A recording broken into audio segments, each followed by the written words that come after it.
Hello and good evening, everybody. Welcome to Stuart W. Robertson Memorial Gymnasium, the site for tonight's matchup between the Roseburg Indians and the visiting Sheldon Irish. It's Southwest Conference action. It's our regular season finale. Both these teams looking to try and make a push to the postseason and end things on the right note as both teams carry a 3-game losing streak coming into tonight's matchup. There's a lot riding on the line and a lot of momentum to be had as the postseason is right around the corner. And we'll check it all out for you here tonight as we get ready for some high school basketball here on The Score. Good evening, everybody. I'm Joey Kieran. Happy to be with you here on this Friday night as we wrap up the regular season. The Roseburg Indians coming in with a 13-10 overall record, 5-6 in conference play. Unfortunately, they've been on the wrong end of things the last 3 games. On the other side, the Sheldon Irish come in at 11-12 on the year, 4-7 in the Southwest Conference. They've also dropped their last 3, and right now the Sheldon Irish sitting on the bubble for the upcoming 6A state playoffs that start next week. Roseburg looks to be a very solid team to get into the postseason, but weirder things have happened. Crazy things can always happen at this time of year, and a win tonight would pretty much erase any doubt of anything crazy happening. A loss might put some things into jeopardy. So we'll see how things play out tonight, but it's a must-win situation for both of these teams as they look to the postseason. Looking forward to this one playing out here tonight. It's senior night as well, so we've got a lot to cover here before we tip this one off. I'm happy to be joined tonight by Tim Weber, a former Roseburg Indian himself. Tim, thanks so much for joining us here on tonight's broadcast. Looking forward to having you here and getting some insight because I know you're very familiar with many of these guys here tonight. Yeah, thanks so much for having me. I'm really looking forward to it. Great to be back here, senior night. I know so many of the kids, and it's just a pretty special moment. So thanks for having me. I really appreciate it. Well, we look forward to hearing from you here throughout the night and hearing your thoughts on what's going on with Roseburg, a former player here, former professional as well in the game. He's got a lot of experience under his belt, and he is definitely a big-time Roseburg guy as well. So looking forward to having him on the broadcast to give us some insight and give some of the background knowledge on some of these guys as he's gotten to see them grow up in the game. We'll talk more about the seniors and tonight's matchup.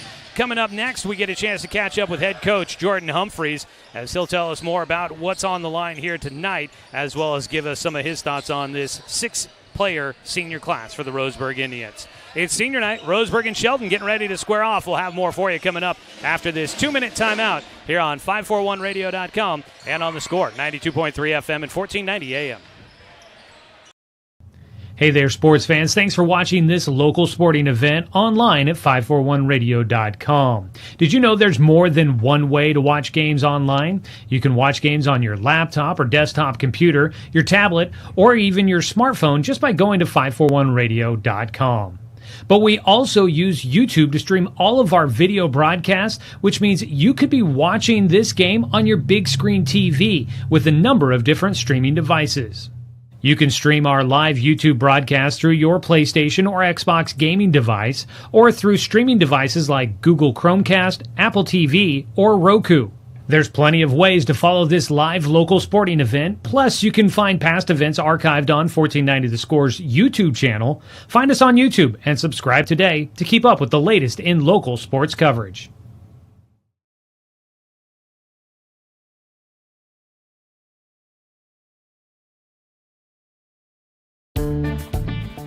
For over 100 years, Douglas County Farmers Co-op has been serving the needs of farmers, ranchers, and homeowners throughout Southern Oregon. Here, everyone is welcome. When you shop with us, you can expect good people, good products, and good advice. No membership needed. Just bring yourself, and we'll provide the expertise and products you need to tackle your next project. Douglas County Farmers Co-op, where everyone is welcome to shop. When the first Cascade branch opened in 1948, things were a lot different here. The fact they're still here says a lot about the way they do business. Staying in business for 75 years requires the cooperation of generations. It's the desire to learn and grow with your community. My account number is only 5 digits long. What that tells me is that this is a local credit union. Cascade Community Credit Union would like to thank you for 75 years of growth and support here in Douglas County.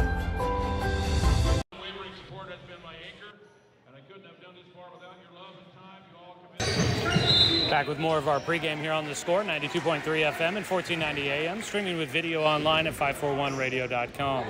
Roseburg basketball senior night tonight for the boys as they get their final regular season game here at home. And joining us as the Indians get ready to host the Sheldon Irish, head coach Jordan Humphreys. Coach, senior night's always a big night. I'll ask you more about the seniors here in just a few moments, but coming off of three straight games that haven't gone your guys' way, and this team you guys have been in all those games, but we've talked about defense being the issue. We've talked about kind of being locked in for a full 4 quarters.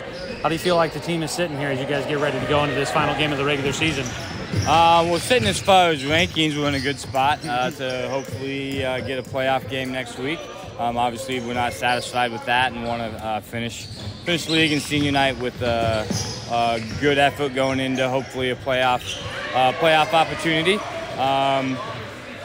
It's hard to tell where guys are mentally from game to game. Lost probably 3 games in a row that we should have won, 3 out of 4 that we should have won, and struggled up at Willamette. And so I think probably we're ready for a good game at home and to come out and be focused, locked in, and finish these guys' senior season right. Yeah. How much you talk about mentality, and I know that's a big thing just kind of in general, but mentality going into senior night. And you got a number of seniors that you play heavy minutes, and so these guys, I think there's going to be a lot of emotions going into it. How do you kind of help keep them, let them enjoy the moment, but also then be able to get focused in once they tip this one off? Yeah, we definitely talk about that, and how it's an emotional night, and you got your family here, and a few extra people usually come to support them and see them in the last home game. But really, what the fans want to see is them to come out and play good basketball. They want to see them play hard. They want to see them be disciplined and do the little things right, because that's fun basketball to watch. And we talk about how the best way to say thank you to them is to come out and play like that, right? And you don't want your last home game to be remembered by your lack of effort or the lack of discipline or not doing the little things. And so hopefully that mentality gets them focused and ready to play hard for the people that came and watched and for the fans and community that's supported them for 4 years. I'm sure that there's a lot that goes into the final game of the regular season before hoping to make a playoff push, but how important is it? How big could it be for you guys to kind of get that monkey off your back in this losing streak and go into the playoffs the right way? Yeah, definitely having confidence going into playoffs is important. You don't want to be on a downward skid. You talk about peaking at the right time, and anytime you can end your regular season before going into the playoff with a win would be peaking at the right time. And we have that opportunity to come out tonight and play some of our best basketball, and I think we're probably ripe for doing that. Last time you guys saw the Sheldon Irish, it was up in Eugene, and it was a game that kind of has fit this mold for the final stretch of the season, where the team found itself in a hole but found a way to dig out of it, make it interesting down the stretch, but ultimately came out on the wrong side. Is a quick start tonight kind of a very important thing for this team here this evening? I'm not even worried about a quick start. I'm just hoping for not a bad the opposite of a bad start. We don't even have to start quick. I don't care about that. As long as we don't dig ourselves a 15 to 20 point hole, I think I'll be happy. It's nice to come out and give yourself a little bit of a cushion early on and get some confidence going to help you get some of those nerves off in a big game like this.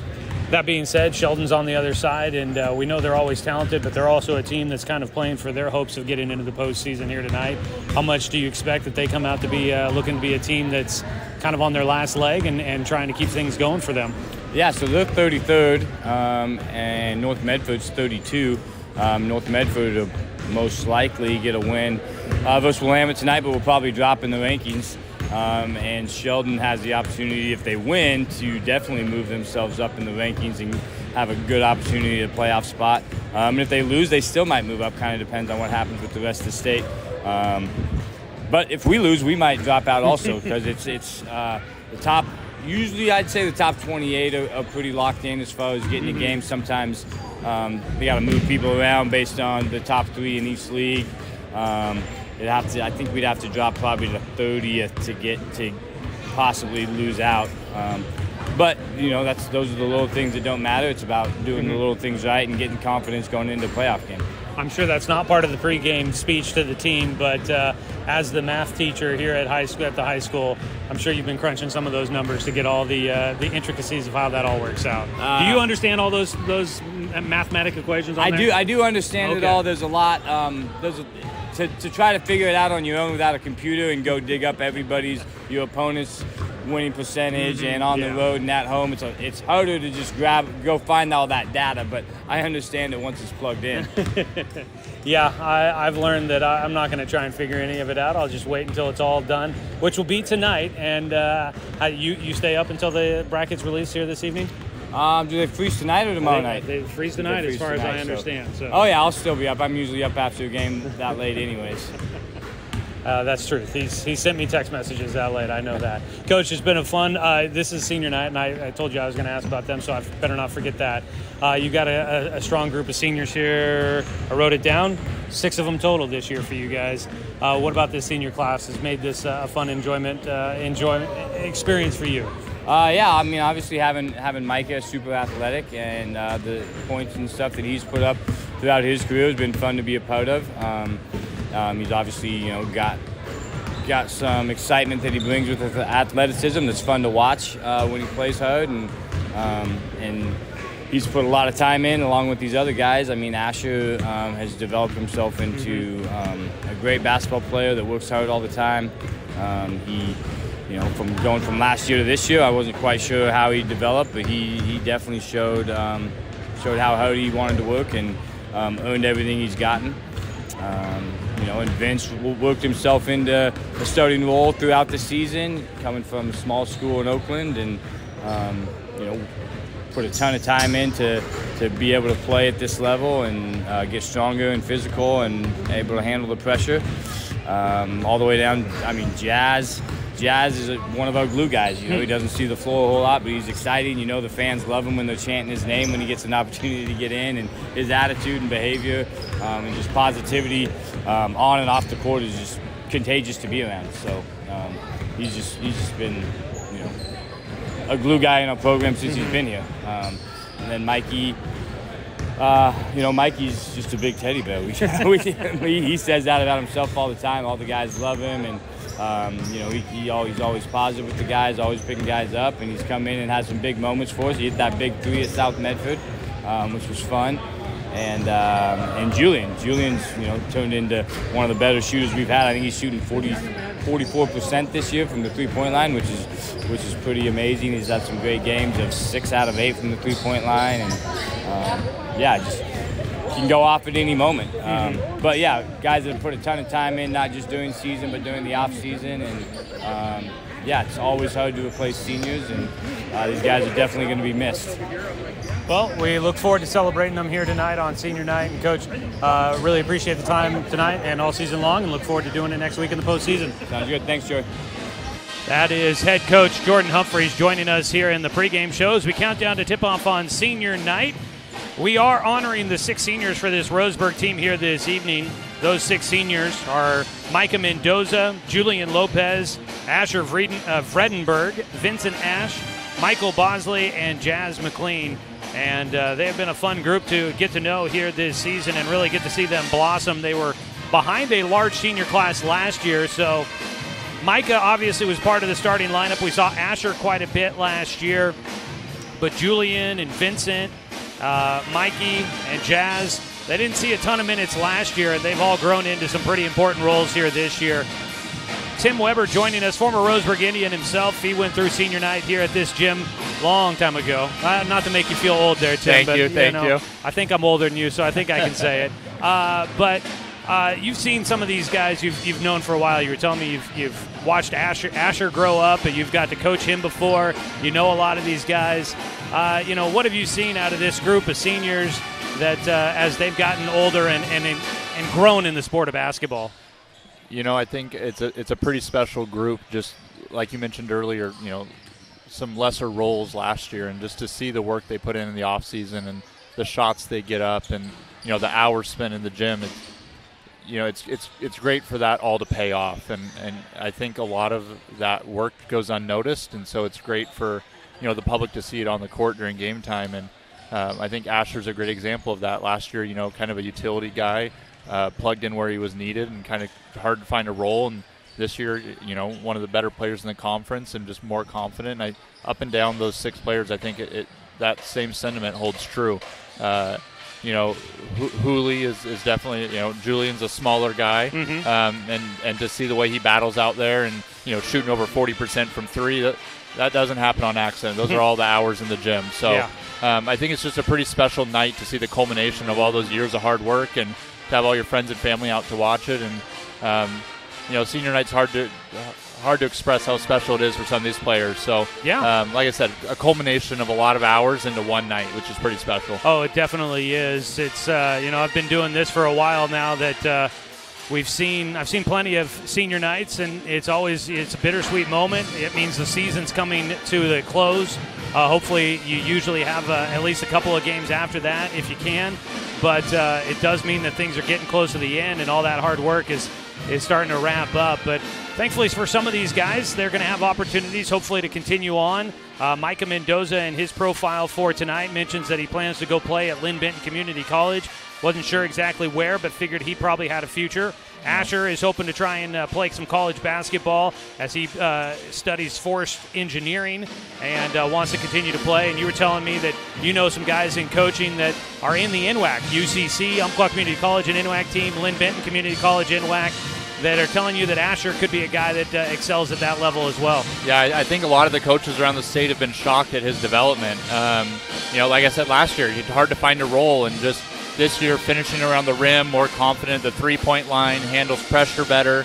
And he's just one of those glue guys. I mean, could you ask for anything more? Yeah.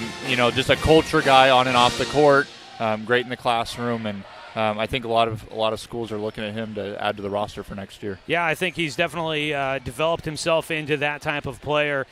Some of these other guys, Vince does mention he wants to try and play college basketball. We'll see where things go for him. He's been a glue guy.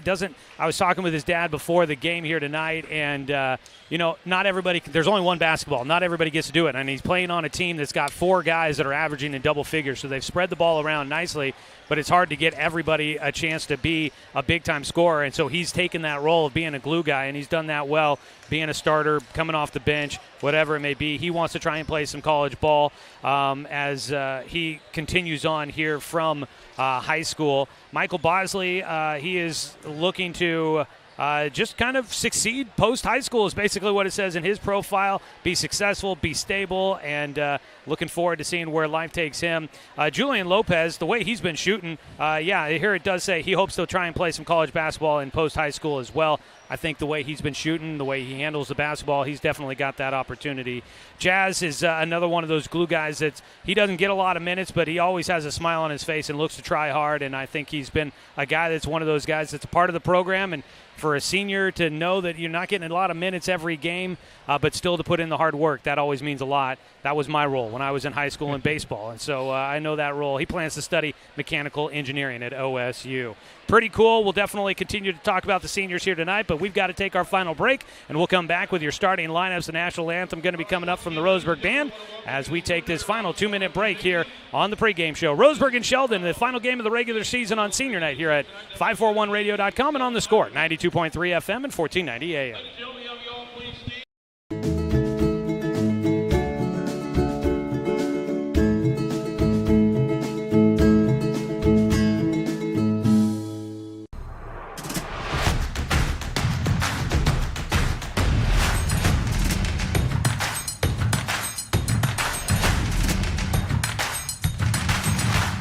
Mountain Mike's, pizza the way it ought to be.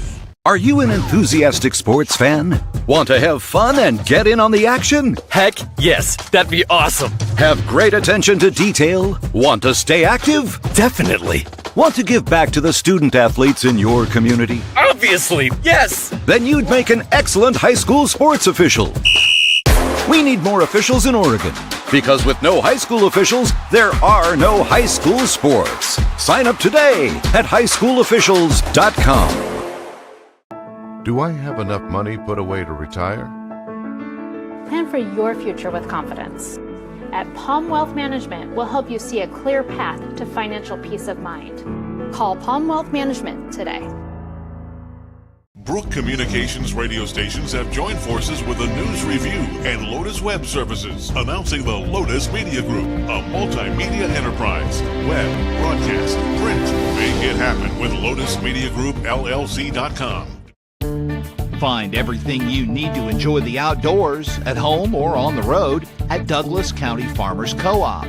Our garden center has what you need to create an oasis at home, from patio furniture to plants and everything in between. And whether you're barbecuing at home or tailgating at the game, we stock the best products from Yeti, Traeger, and Weber. Stop by or shop online at DouglasCountyFarmersCoop.com.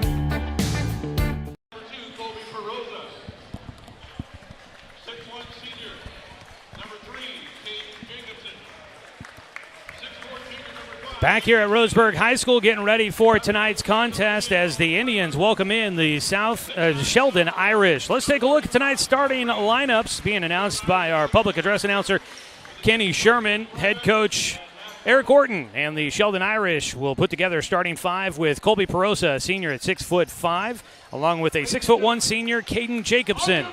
Nathan Sheely is a junior, listed at 6'4", along with a senior at 5'11", Owen Kramer. And rounding out the starting five is going to be Ty Reed, a sophomore at 6'9". That is your starting five for the Irish. 11-12 on the season, 4-7 in conference play. On the other side, it is the Roseburg Indians, led by head coach Jordan Humphreys. 13-10 on the season, 5-6 overall. The fans standing up for those that are watching online. Kind of tough to look through the crowd, but it's great to see the stands packed here tonight. Your starting five will be Micah Mendoza, a senior, averaging 20 points per game. Julian Lopez, another senior, averaging 11.3. The third senior in the starting five is Asher Friedenberg, averaging 15.7 points per game. Owen Bentia, a junior, third leading scorer on the team, averaging 13.6.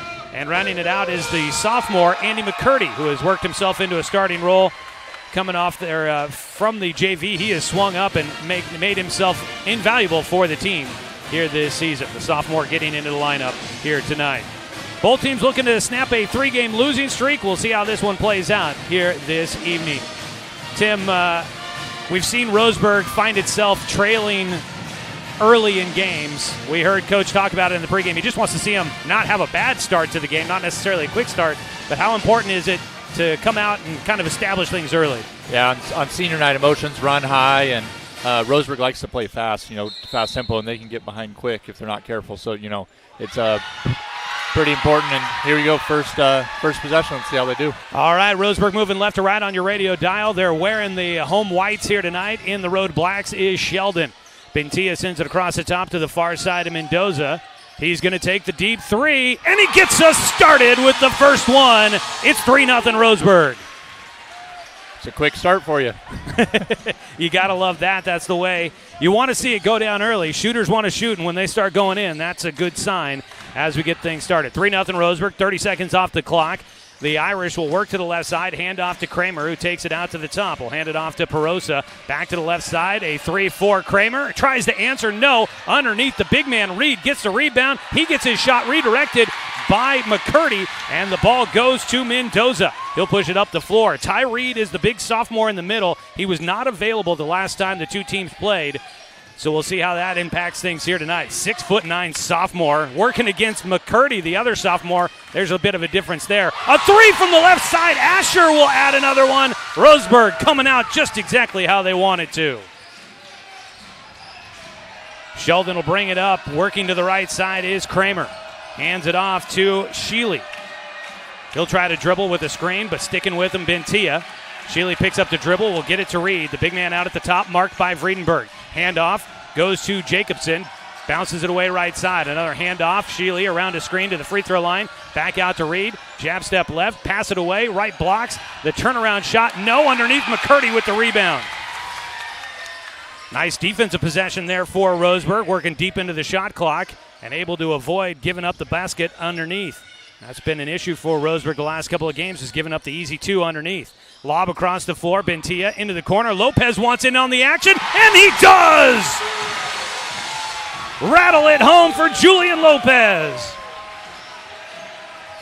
Well, I think that's a hot start, Tim. Well, we talked about senior night. 3 seniors come out, catch and shoot. Gotta love it. They've all hit from the left side behind the arc so far. 9-0 Roseburg, really trying to get Sheldon on its heels. Driving right side. Shealy will hand it off in the corner. Back out to the top for Kramer. Out near midcourt, Kramer holds. Lopez marking him. Student section chanting from the far side. Spin move to his left hand. In the lane, the runner too strong. Off the iron, saved back in by Kramer. Second possession for the Irish. A corner 3, good for Reed. And he'll quiet things down just a bit as he gets Sheldon on the board. But Roseburg wasting no time. Vredenberg in transition will draw the whistle. And their transition can get a team on their heels. And it's great to see Roseburg do that even after a made basket. Well, and you talked about, the big 6'9" guy in the middle. That changes the dynamics of the game. And if you beat him in transition, you can get easy looks without him contesting. First missed 3 of the night as Mendoza misses one off the front iron. Rebound down to the Irish. Pushing up left side, Kramer makes the dump pass down the left baseline. Head fake, driving in. Reed gets in the middle. The runner, no, that one won't stay down, but an offensive board and a putback for Owen Kramer. Cuts the deficit down to 4 at 9-5, but Roseburg pushing again. Oh, that pass through the defense underneath, trying to finish. Bentia can't get it, but he will draw the whistle. And that's what we just talked about. The big guy was out of position a little bit on that baseline drive, and Owen was able to get the call because of that push. You talked about Micah making that pass ahead, and that's making his teammates better by doing that. That ball was just absolutely threaded through the defense for Micah Mendoza, setting up Bentia, who gets to the free throw line on the foul called against the big man Ty Reed. As Tim mentioned there, out of position. First one goes through for Bentia, and so does the second. Roseburg into double figures, 11-5 our score here. 4:48 to go in the first period. Roseburg putting on a little bit of pressure in the backcourt. Across the timeline comes Kramer. He'll hold, dribble out towards the center circle, angles back to the right. Short pass to Shelley, into the corner for Kramer, finds the big man cutting, and off the glass, Ty Reed puts it in. McCurdy's going to bring it up the floor across the timeline, gives it back to Vredenberg, who angles left side, slashing, will get it into the corner, catch and shoot for Bentia. The junior wanted it. That's a bit long. It'd be good to see him get going with that long ball as well. Trying to go quick transition the other direction. Kramer is going to draw the whistle as the Irish look to try and give Roseburg a little bit of their own medicine. It is a shooting foul, so Lopez will pick up his first and send Owen Kramer to the free throw line. Last time the two teams met, Owen Kramer had 7 points. In a 4-point loss against South Eugene on Tuesday, Kramer had 10. He'll hit the first of his 2 free throws here. Live video stream of Roseburg basketball here on The Score is brought to you by the Cow Creek Tribe. We appreciate everybody that has tuned in to watch the games throughout the season with us online at 541radio.com and also on our YouTube channel, 1490 The Score. Make sure you hit the subscribe button to follow us as we look to have video coverage in the postseason as well. Both free throws good as we hit the midway point of the first quarter. 11-9 our score. Sheldon overcoming a 9-0 deficit to get back within 2. Kick into the right corner, a 3 by the lefty, and Mendoza spins in another one. That's a set that they've been running a lot this year with, on the other side, Micah. Defensive effort for Micah. He tries to push it up the floor to Vredenberg. No. Micah one-on-one. He pokes it away, and the loose ball picked up by Kramer. He's going to launch a 3. Looks short. It is underneath. Lopez there for the board as Roseburg will get the stop. Vredenberg goes right to it. Knocked down the defender. Had the shot. It's too strong. Out of the cylinder, pulled down by Gabe Alvarado, who's checked into the game. Alvarado driving right side. He throws one up, sits on the back of the iron. No, McCurdy tips the ball to himself and will collect it. Better rebounding tonight for this Roseburg team here at home so far, especially against some size from Sheldon. Yeah, and then, the undersized players have to work hard, and there's lots of loose balls. McCurdy has great hands for somebody his size, and he stole that away from 2 Sheldon players.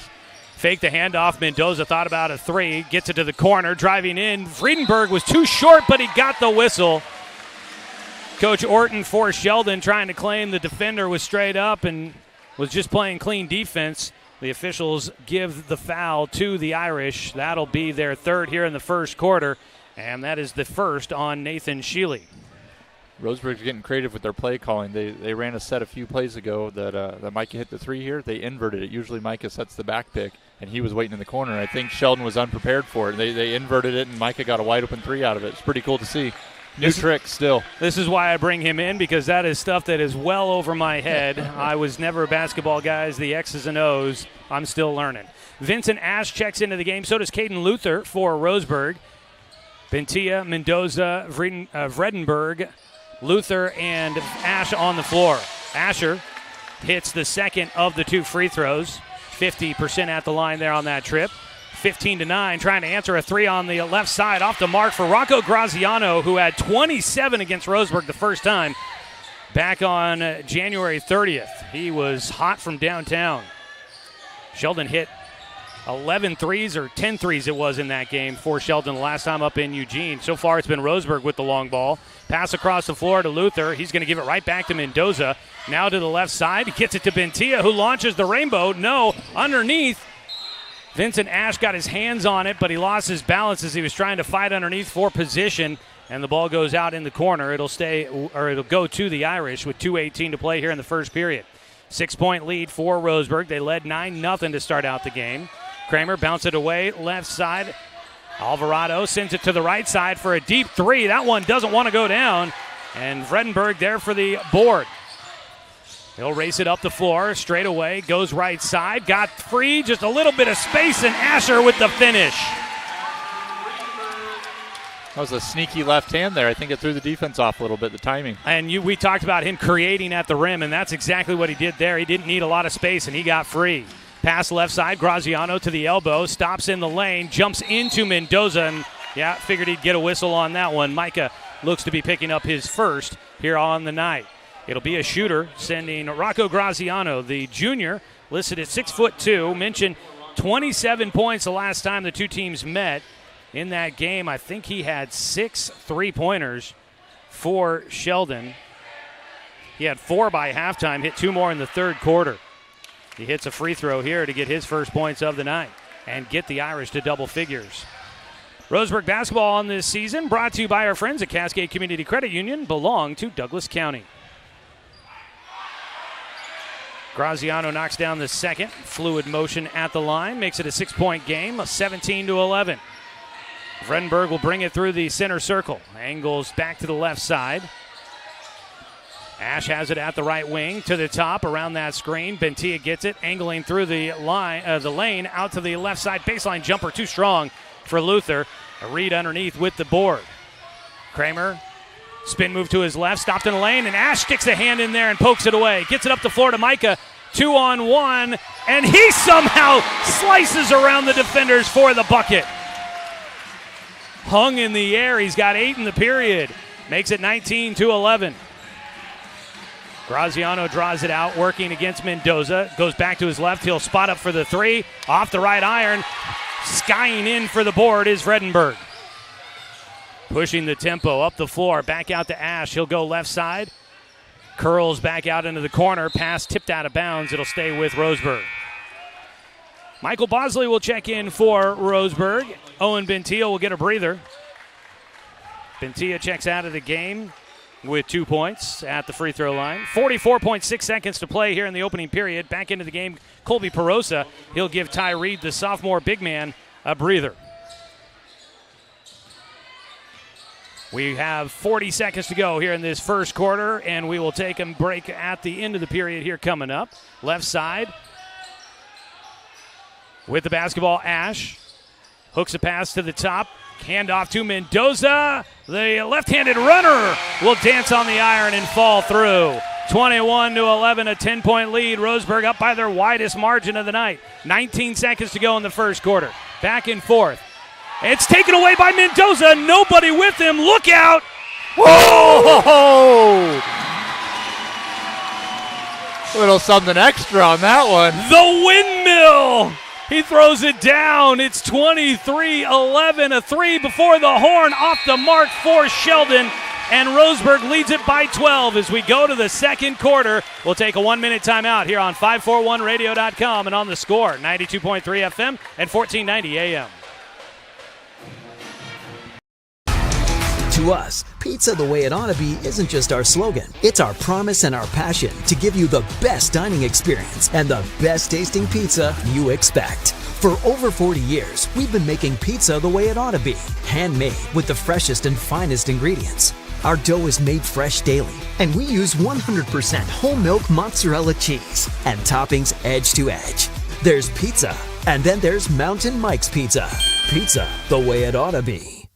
My wife and I moved to Oregon to raise a family, set our roots, and to have a lot of fun outdoors. We quickly realized that we needed a truck or a rig for the projects that we were doing in the backyard. When we were looking to find a place to finance our truck, we asked our patients, and everyone recommended Cascade Community Credit Union. It was so easy to work with Cascade. Everything was done via email, phone, and we didn't even need to go in. I can't wait to finish up the projects in the backyard, go on more adventures in our truck with our boys, and I look forward to working with Cascade again in the future.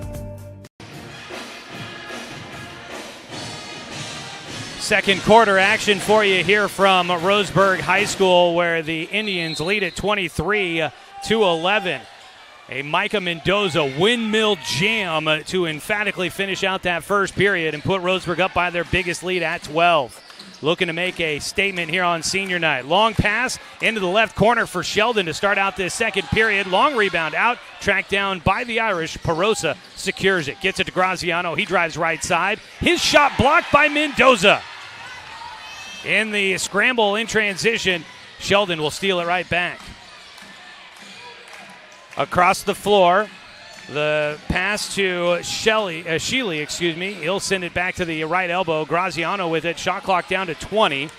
They had it reset after the miss and the almost takeaway by Roseburg. Oh, reach around to try and poke it away. Mendoza couldn't get it. Ash was sliding to try and get to the loose ball. Not in time. Down to 7 seconds, 6 seconds in the left blocks. Out to Graziano for a three, and you can't leave him open. That's a heck of a defensive possession to give up that right at the end of the shot clock. That is tough. All that hard work and so close. Mendoza looking to try and take over. His shot blocked, though, as he goes in. Alvarado got a piece of it. Mendoza slow to get up. Sheldon, meanwhile, quickly the other direction. Graziano looking for back-to-back, and he does it.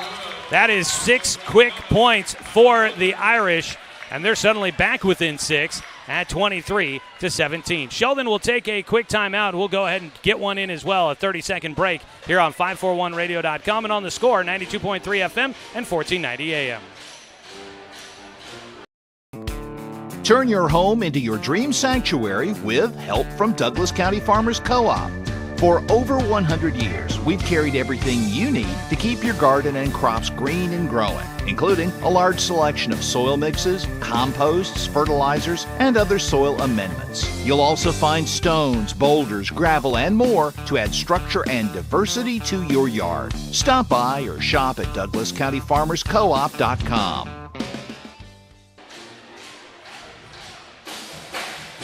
While we got a break in the action here as Roseburg takes on Sheldon, let's go ahead and pause 10 seconds for a station identification. This is Roseburg basketball here on the Score.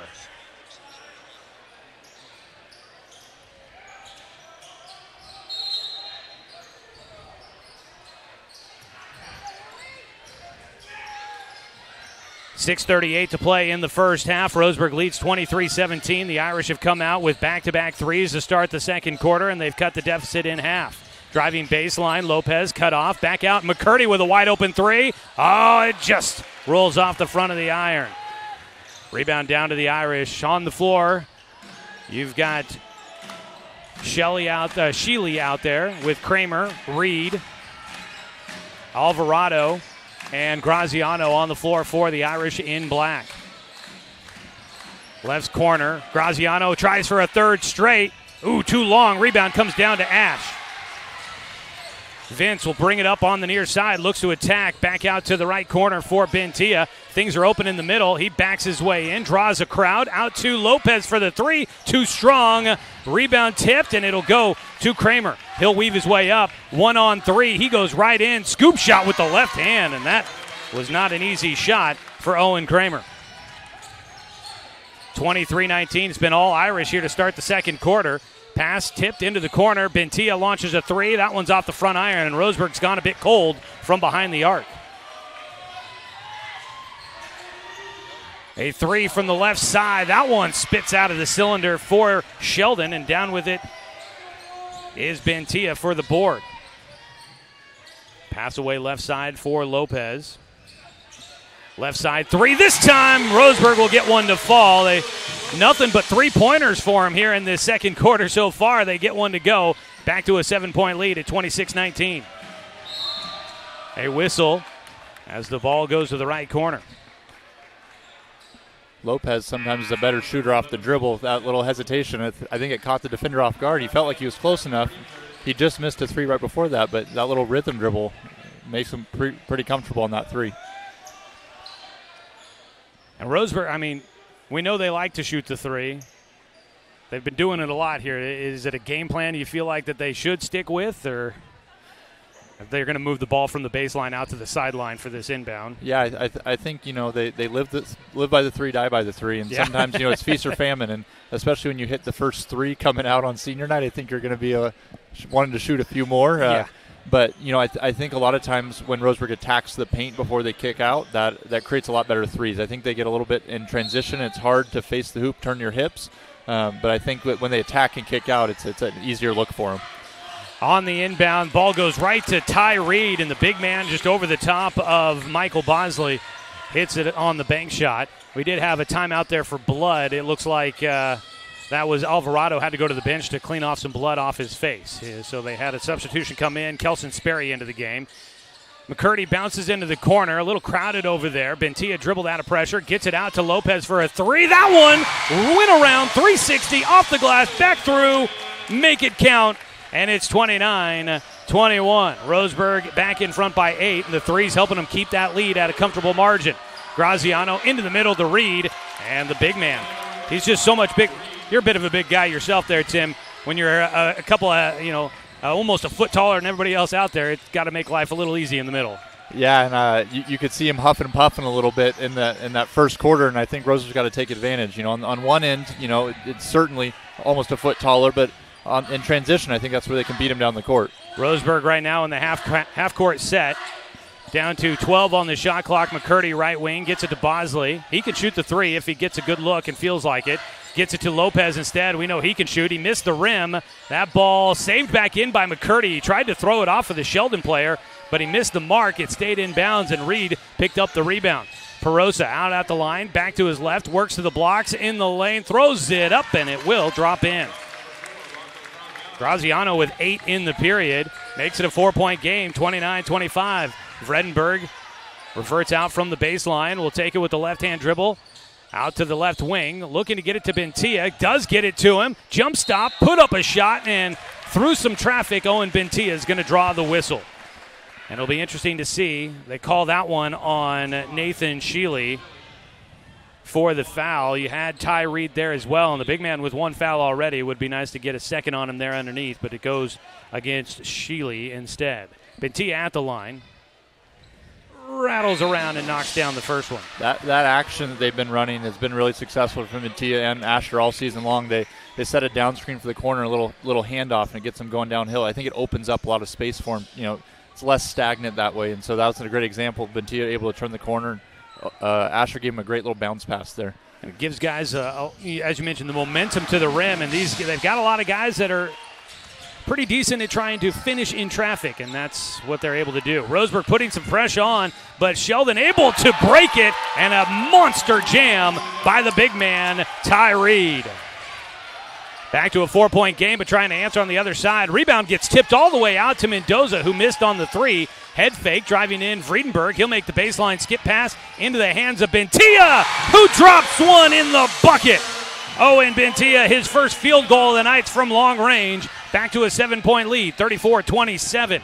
Roseburg has been able to answer every time against Sheldon so far. And that's the three we were talking about, the drive baseline in order to kick it out. It's that initial drive and penetration that allows him to set his feet like that.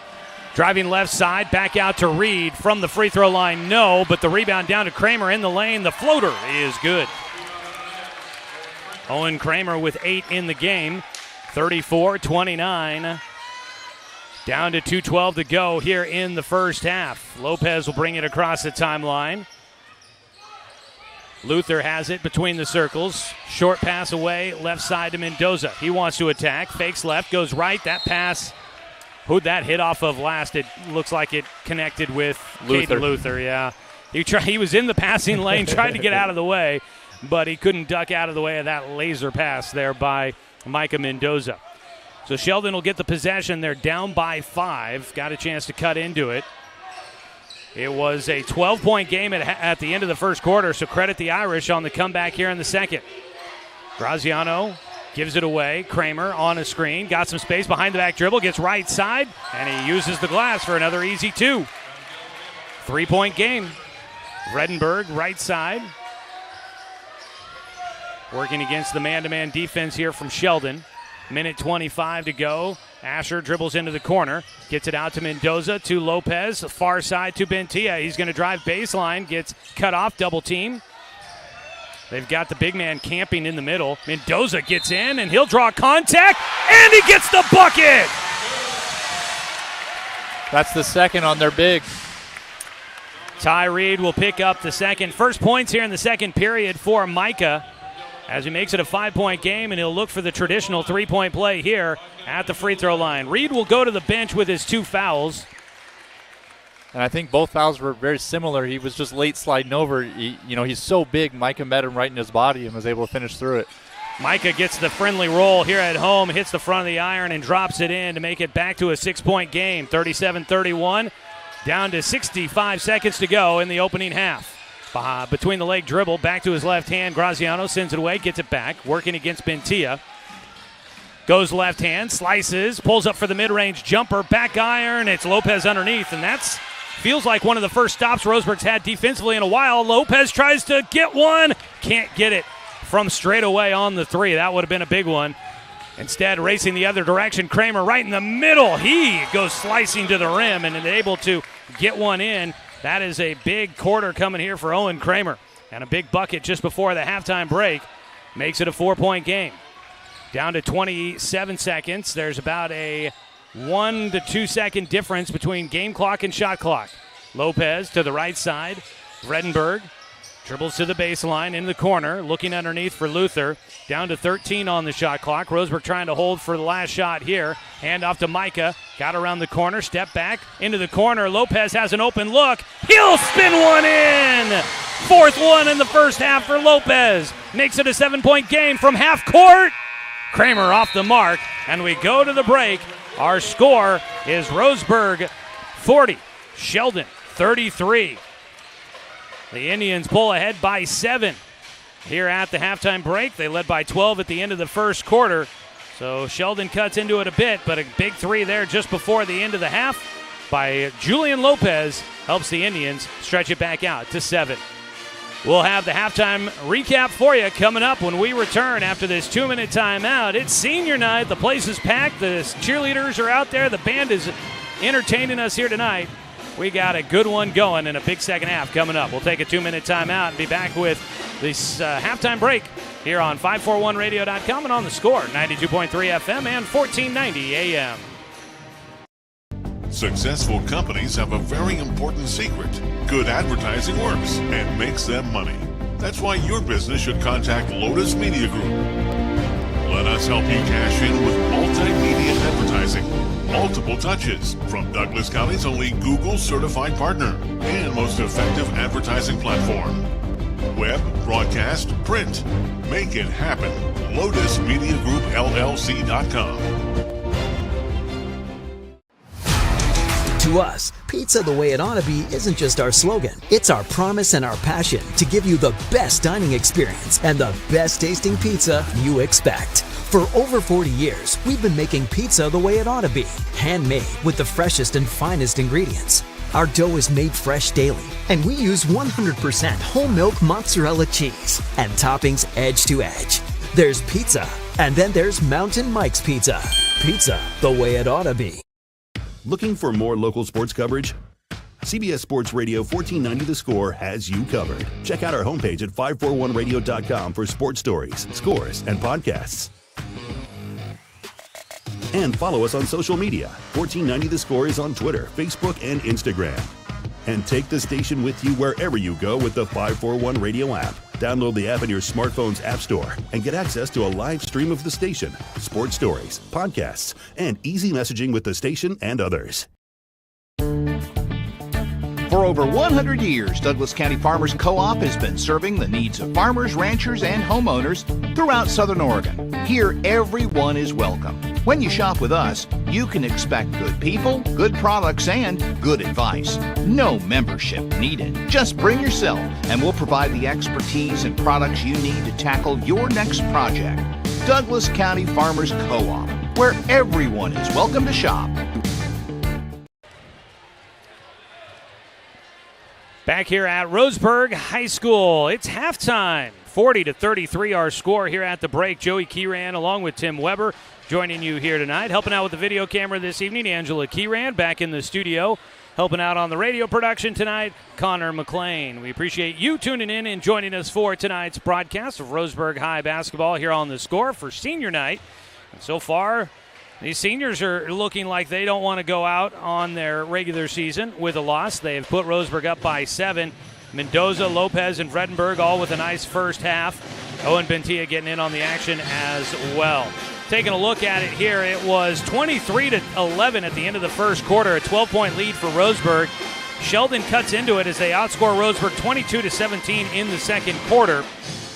But Roseburg able to keep it at an arm's length. A couple of times it got down to about a 3 or a 2-point game, but Roseburg was able to answer and stretch it back out, and they lead by 7 here at the break. Their largest lead was that 12-point margin. In the first half for Roseburg, 8 3-pointers. They go 6 for 7 at the free throw line. For Sheldon, 3 threes, and they go 4 for 4 at the stripe. Didn't really seem like Roseburg was in much of foul trouble in the first half. For Sheldon, they've got Nathan Sheely, who's 6'4", and Ty Reed, who's 6'9", both with 2 fouls in that first half. Tim, Roseburg, obviously, it feels like a lot of emotion in tonight's ballgame for Roseburg, and thankfully they're able to harness it, and they've been playing really strong here, and it seems like having somebody that knows the X's and O's and can watch for it a little bit better than I can usually during a broadcast, it seems like they're executing their offense the way they usually like to here tonight. Yeah, I think one of the things that they've really improved on throughout the year is their ability to control that tempo. Before, their foot was all the way down the whole game no matter what. And there's actually some games, earlier in the season, they'd be up by 10 with a few minutes. They'd almost blow the lead because they were moving so fast. So I think it's pretty impressive, just the growth in that aspect throughout the year. And Asher's a big part of that, but Micah's been a big part of that. They've shared the duty at point guard. So I think it's top to bottom throughout the whole team. That's something they worked on. I don't think one player's really been in charge of that. So obviously something Coach Humphreys has worked on. And when those threes aren't falling, sometimes it's easy to hit another one, keep shooting. And I think they've done a good job of attacking the hoop and blending that offense, like you mentioned, a little slow and fast when they need to be. Yeah, they've done a nice job here in the first half. They've seemed to be in control, and also feels as if the team is, we've seen, to me, watching the last couple of games, and I know you watch from home while we've been doing this season, it seems at time that everybody's kind of a little tentative, and they're waiting for somebody else to step up and make the play. Guys maybe box out a guy, it leads to a loose ball and a rebound, but nobody goes to get the basketball as they're all looking to try and move down the floor and push the tempo. Tonight it feels like guys are locked in. Obviously the motion's there, but the tempo's there, the energy's there, and it seems like the guys are locked in. Now we've got to wait and watch and see what happens out of the third quarter, because we talk about this a lot in a lot of sports, especially when they're broken up by quarters and halves. The final 4 minutes of the first half, the first 4 minutes of the second half, that's where a lot of big things can happen, and Roseburg's got to bring that energy out of the locker room. Yeah, and Coach Humphreys talking to the pregame about, that quick start. And I think that applies to the second half as well, especially with a team like we talked about. Roseburg shoots threes, but you mentioned they hit 8 in the first half. There's no guarantee they hit 8 again. And so what does that look like when you come out and managing those expectations? And you mentioned earlier about the boxing out and going for the ball. I love watching Vince Ash box out. He doesn't get all the glory sometimes because he doesn't get the rebound. But he's pushing guys 8, 9, 10 inches taller than him out of the way. And I just remember, when I was playing, guys like that sometimes drive you crazy because their center of gravity is so different. He's moving guys 4, 5, 6 feet back against the wall, and you just love to see it because other people then come in and swoop the rebound. And so, senior night, it's a great opportunity to appreciate those small things like that. And Andy's another example, somebody who works hard on the glass, and like you mentioned, top to bottom, they're locked in, and it's those little things. Roseburg, how many close games have they played this year? Yeah, a lot. It's those little plays, right? It's that loose ball that they get, or it's that layup that they block out on so they don't give up the offensive rebound. It's all those little plays that add up. Yeah. And I think they're making them tonight, and that shows up in the scoreboard. Definitely does. Tim Weber joining us here, former Roseburg Indian, helping out with the broadcast tonight. We'll go ahead and get in our final break of the halftime. When we come back, we'll take a look at individual numbers from the first half here on 541radio.com and on the Score, 92.3 FM and 1490 AM. Thank you. Hey there, sports fans. Thanks for watching this local sporting event online at 541radio.com. Did you know there's more than one way to watch games online? You can watch games on your laptop or desktop computer, your tablet, or even your smartphone just by going to 541radio.com.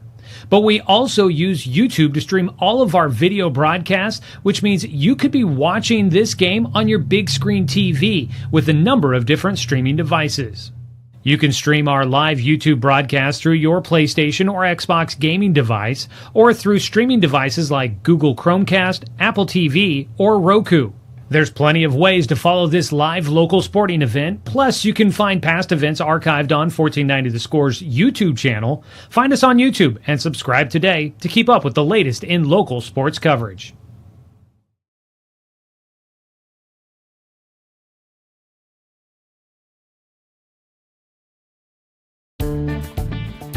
For over 100 years, Douglas County Farmers Co-op has been serving the needs of farmers, ranchers, and homeowners throughout Southern Oregon. Here, everyone is welcome. When you shop with us, you can expect good people, good products, and good advice. No membership needed. Just bring yourself, and we'll provide the expertise and products you need to tackle your next project. Douglas County Farmers Co-op, where everyone is welcome to shop. When the first Cascade branch opened in 1948, things were a lot different here. The fact they're still here says a lot about the way they do business. Staying in business for 75 years requires the cooperation of generations. It's the desire to learn and grow with your community. My account number is only 5 digits long. What that tells me is that this is a local credit union. Cascade Community Credit Union would like to thank you for 75 years of growth and support here in Douglas County.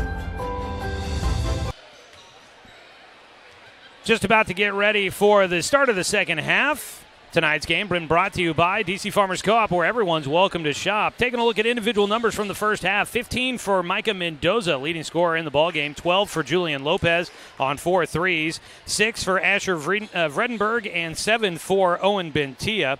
On the other side for Sheldon, 12 points in the first half for Owen Kramer. Had 8 in the second quarter. 11 for Ty Reed, and 10 in the first half for Rocco Graziano, 8 in that second quarter. So it's 3 players that have gotten all 22 points for the Irish.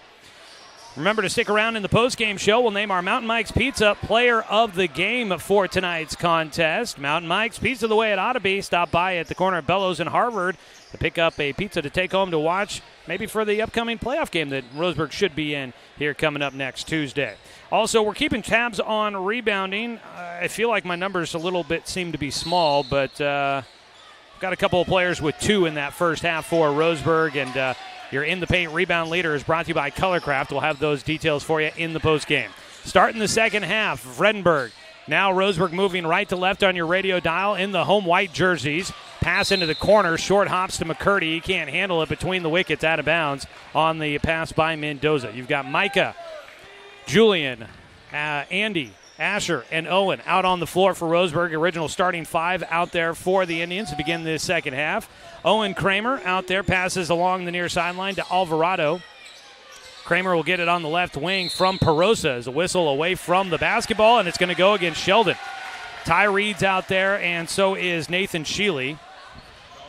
The foul goes against Sheely, picking up his 3rd here in the early going of the third quarter. 40-33 our score.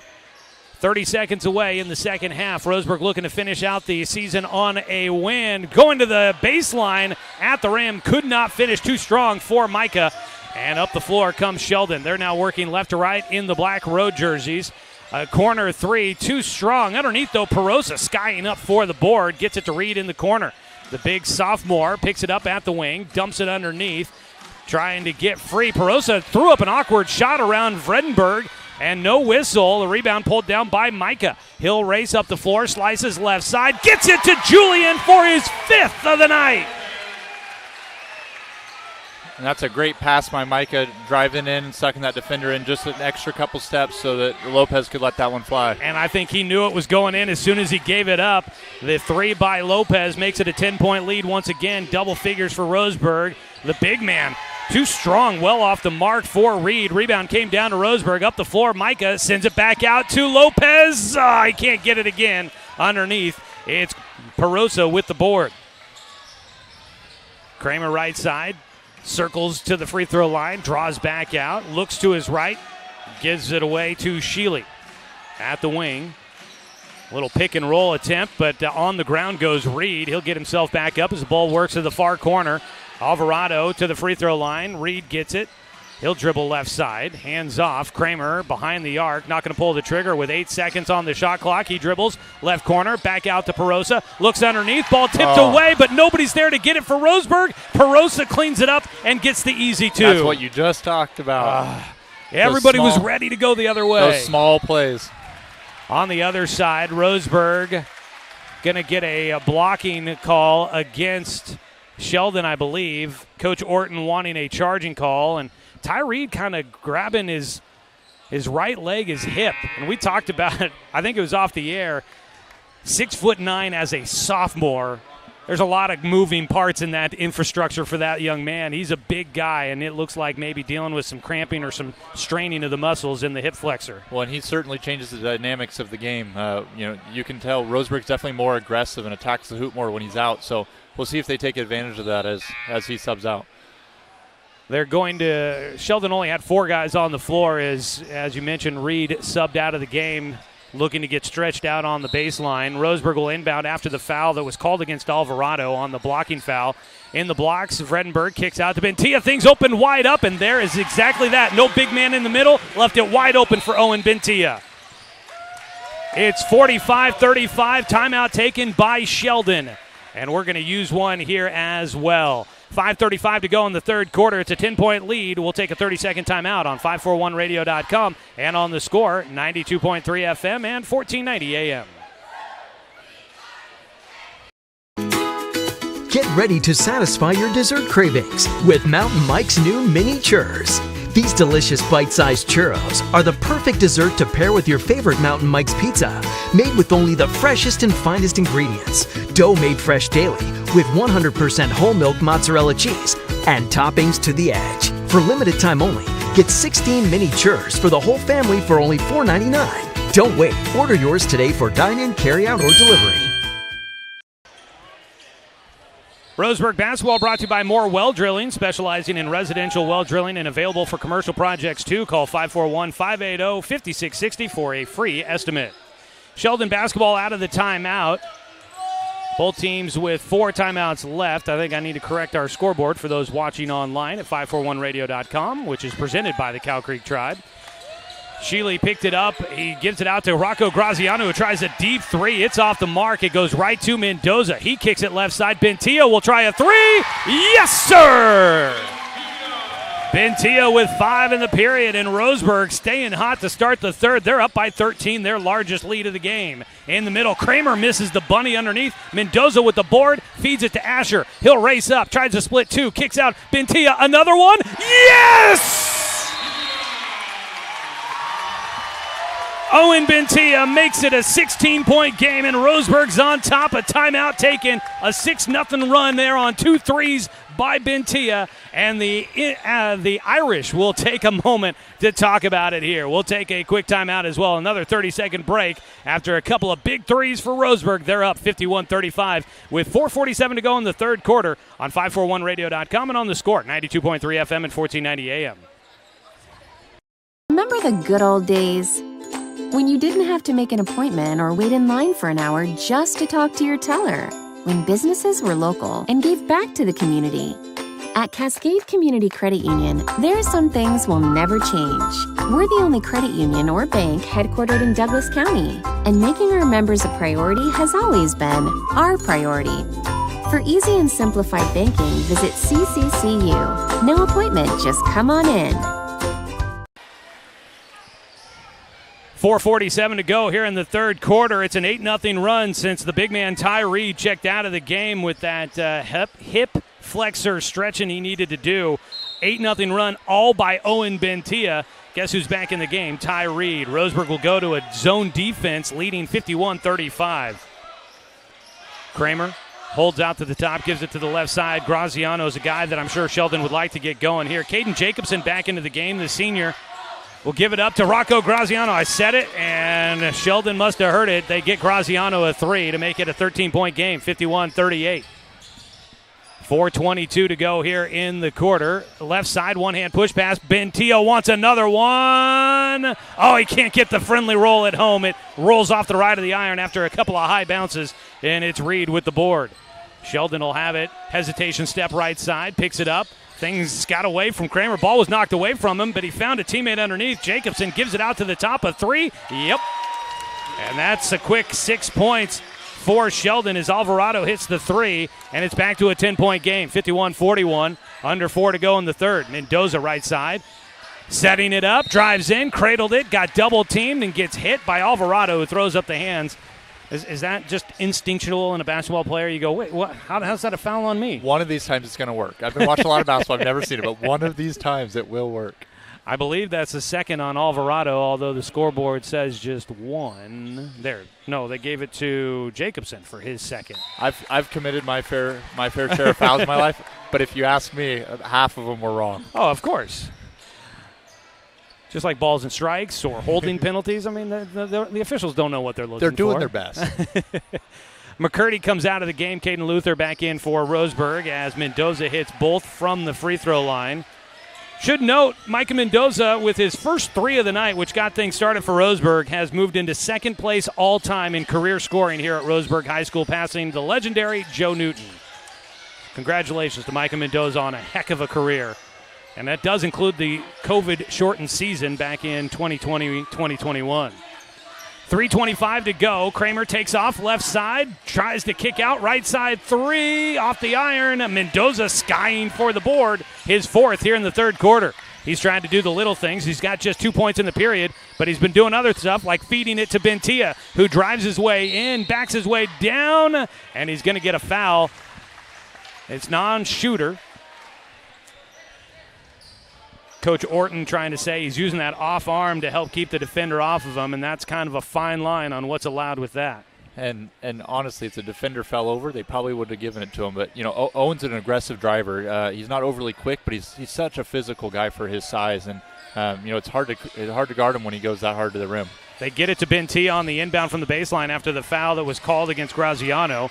A 3 from Mendoza. That was nothing but nylon. He hits his 3rd of the game, and he puts Roseburg back up by 15. 2:55 to go. The Indians trying to keep Sheldon at bay. Driving in, and it's Friedenberg with a big defensive stop.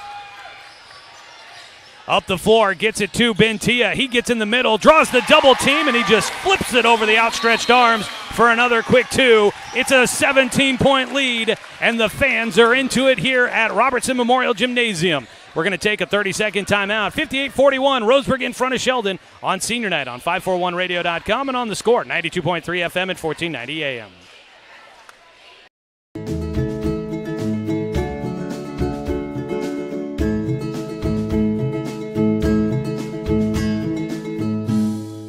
Brook Communications radio stations have joined forces with the News Review and Lotus Web Services, announcing the Lotus Media Group, a multimedia enterprise. Web, broadcast, print. Make it happen with Lotus Media Group, LLC.com.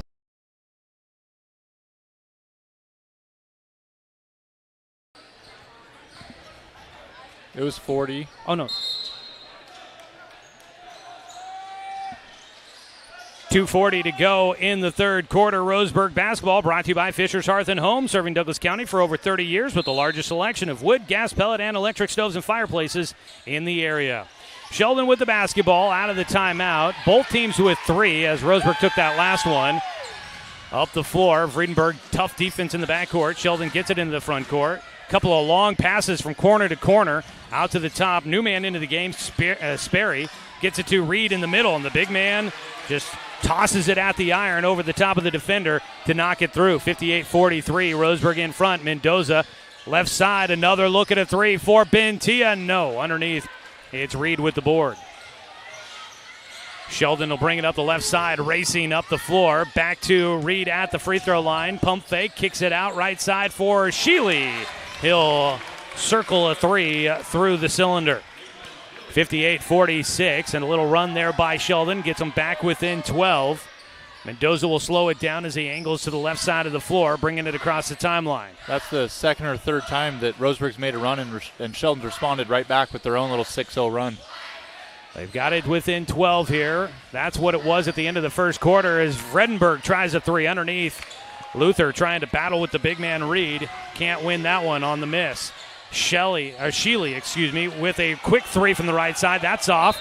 Down with it was Ash on the rebound. And they had somebody into the Gatorade bucket down there, so they'll stop play. And we'll get a quick timeout here with 1:21 to go in the third quarter. We'll keep it right here as they clean up the water. Looks like maybe some of the JV guys down there for Sheldon looking a little bashful and blushing as they might have been the ones to commit that party foul. 1:21 to go here. Tonight's ballgame been brought to you by Flyaway Travel. When you get ready to take that dream trip, contact the travel experts at Travel Leader Flyaway Travel and make sure that you have an agent in your corner during these complicated travel times. Call Flyaway at 672-5701. Tim, you've done some traveling in your time. I think, you got to play some professional basketball in Germany? Yes. Right? Yeah. After playing at SOU, I was lucky enough to play 2 years in Germany. I went with my wife, and just an amazing experience. Got to travel the world, and if you pay me to play basketball, you couldn't ask for a whole lot more. And it's just pretty special. I didn't even play full varsity till halfway through my junior year. So to have the chance to play at a 4-year university and keep playing after that. And I always tell people, the basketball was great, but it was just the experience and meeting the people and seeing the world. And I could have gone back maybe another year or two, and I missed Roseburg. I missed teaching and decided to come back a couple years earlier than but it's been awesome to work with some of these guys and share what I've learned over the years and give back to the community that gave so much back to me. And it's like I said earlier in the broadcast, it's been pretty special to watch some of these kids grow. And it makes me think how the mentors in my life that helped me grow to what I was, and just be able to do that for some of these kids has been awesome. You graduated 2011. Okay, I was going to say, I think it was just before I got a chance to start doing games on the radio, so I think I took over in about 2013. But definitely remember reporting on some of your accolades at SOU and seeing the highlights of you going off to Germany, so that was really cool. And you played under, was it Pardon that was coaching when you were here? No, I had Stinnett. Okay, Stinnett, yep. Yep, and so, our last year was a pretty special year. We made it to the Final 8. Got to play at Moda. Yeah. And, we were humbled a little bit at Moda, but just to get there, it's just such a great experience. It was amazing. And, the group of guys we played together since 5th, 6th grade. We only had one guy in the starting roster over 6 foot. So, we scrapped and we clawed, and in recent memory, as far back as people can remember, we were one of the teams that went the farthest. The Final 8's been something that Roseburg hasn't quite been able to reach recently. And, we had my younger brother played a couple years after me, and they got to the 16 round. Yeah. And then, Warmouth's group had a great run. Yeah. Mendoza's been great, but they just haven't been able to quite crack that. So playoffs are coming up. So that'd be amazing. We'll keep our fingers crossed, and the playoffs the rankings freeze tonight at 10 o'clock. Don't expect to see the bracket right at 10. It'll probably come out later tonight. If you don't want to stay up late, you can head to 541radio.com. Once we know what's going to be going on for Roseburg, we will have the information up online for you on what their playoff matchup is. Barring something crazy happening, Roseburg will be on the road in the first round, and but they are right now looking like they might be matching up against a team like possibly Oregon City seems to be the likely possible destination, and then Beaverton is a possibility maybe in there as well. South Medford is hanging right there in the same group, but they won't put same conference matchups in the first round against each other. So if it did end up that the numbers work that Roseburg would face South Medford, they would adjust some things so that those two conference opponents don't play each other in the first round. So stay tuned. We'll definitely know more coming up late tonight, early tomorrow morning. Hey, tonight's game's been brought to you by Palm Wealth Management, a member of D.A. Davidson & Company, member SIPC. I do want to take a quick moment here to recognize the life of Ray Palm, who passed away February 16th. He was a Roseburg graduate in 1962, multi-sport athlete, played basketball here at Roseburg High, also was an All-American in football, went on to play a couple of years of football at the University of Oregon, helped the Webfoots, they were at the time, win the Sun Bowl over SMU in 1963. It was the first win in a bowl game for Oregon football since 1917 when they won the Rose Bowl over Penn. I think it was Penn State, maybe, is who that was. So I want to recognize Ray Palm, passed away at the age of 80 on February 16th. His grandson, Ashton, plays on the JV team for Roseburg right now. Roseburg basketball out of that stoppage for the water spillage. A minute to go in the third quarter. Bentia wants another one. He launches up a three that's off the mark. Rebound down to the Irish. We had the break in the action. Who's going to sustain some of the momentum here to finish out the third quarter? 58-46 our score. Ty Reed backs his way in. Quick turnaround. Hook shot, no. Got his own rebound. Goes up, and he'll draw a whistle. Couldn't get either of the shots to go through, but he will go to the line to try and shoot two. I'd be very interested to see the plus-minus with Reed on the floor. It seems that the Sheldon's just a different team when he's out there, and they've definitely made a concerted effort to get him the ball. Right out of halftime, they ran a little cross-screen for him. And, when he had that injury earlier, Roseburg went on a run, and Sheldon's been on a run since he's been back in. Makes it an 11-point game on the first free throw, second one coming. During that timeout with the water spillage, you could see I was watching him down there on the floor, and boy, he's huffing and puffing a little bit. He's a big guy. That's a lot of body to move up and down the floor, and we've been cruising both directions. Quick move by Bentia. He tried to put up a runner. It got tipped, and a rebound comes down to the Irish. Sheldon trying to make it single digits going to the fourth quarter. Kramer has it snuck out of his hands, and Ash comes away with the steal. He'll bring it up the floor, weaving. He'll go right to the middle, pulls up for the mid-range, and the senior knocks it down.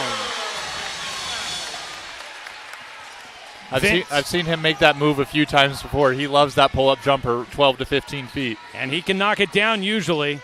Try to enter it down to Reed. Ball tipped out by Mendoza. 5 seconds on the clock. A three by Kramer. Too long. Rebound pulled down by Jacobson. And the third quarter comes to an end. At the end of three, it's 60-48. Roseburg in front by 12, matching their lead at the end of the first quarter. We'll head to the fourth quarter after this 1-minute timeout on 541radio.com and on the Score, 92.3 FM and 1490 AM. At Douglas County Farmers Co-op, we want your four-legged friends to be healthy and happy. That's why we stock a carefully curated selection of pet, equine, and livestock supplies. From the premium foods your pets crave to grooming and show supplies that help you shine in the show ring, you'll find it at Douglas County Farmers Co-op. Our knowledgeable staff are here to help with those tough pet and livestock care questions. Stop by or shop at DouglasCountyFarmersCoop.com. I've always handled my own finances, but I need help. Get a better understanding of your finances. At Palm Wealth Management, we care about your priorities and help restore financial security. Call Palm Wealth Management today.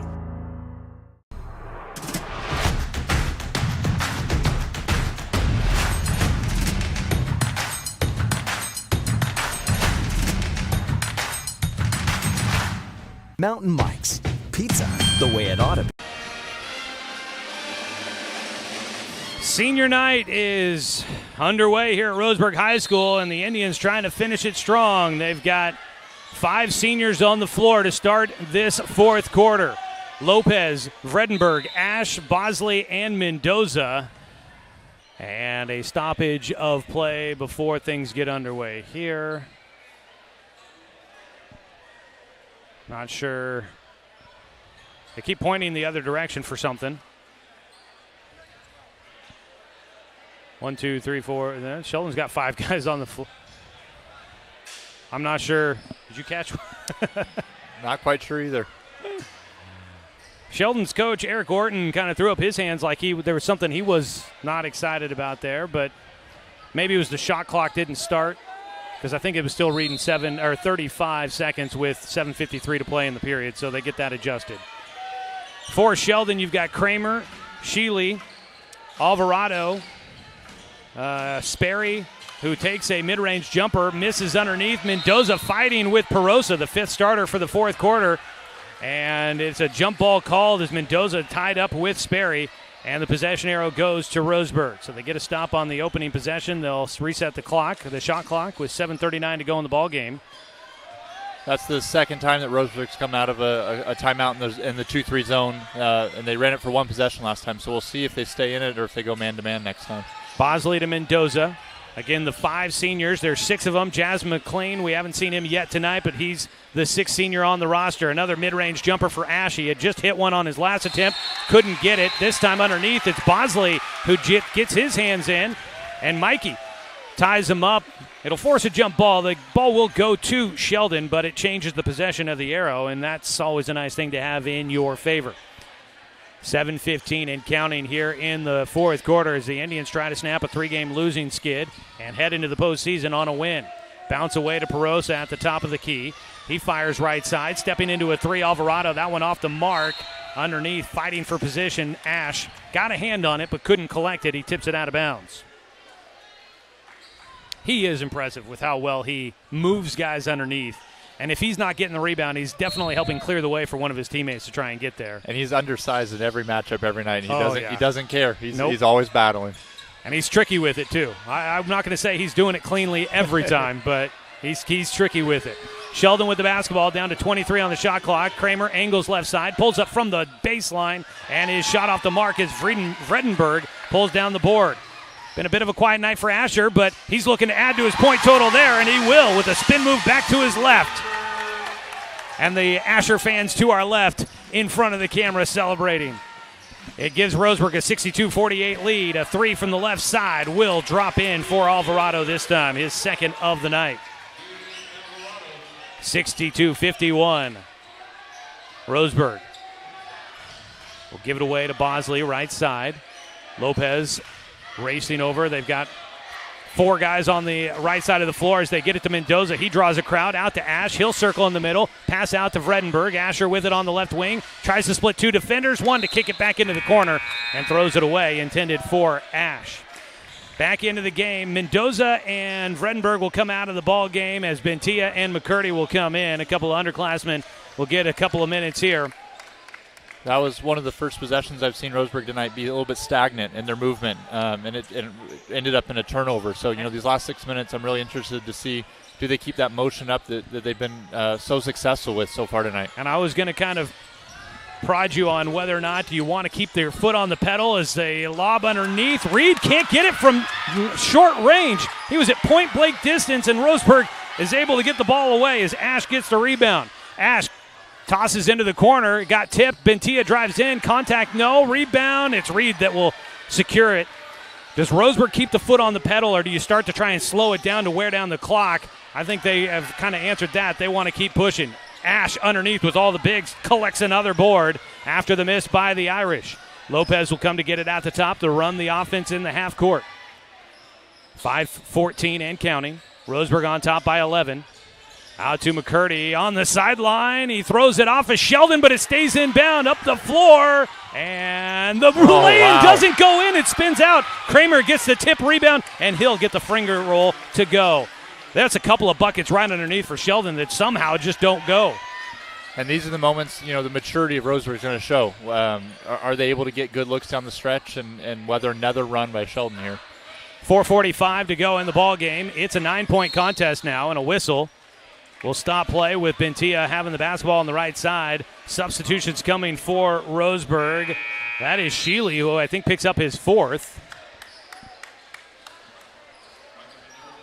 And that's a very short break for Asher and Mendoza right there. I would say 30 seconds or less. They definitely were missed in that quick run.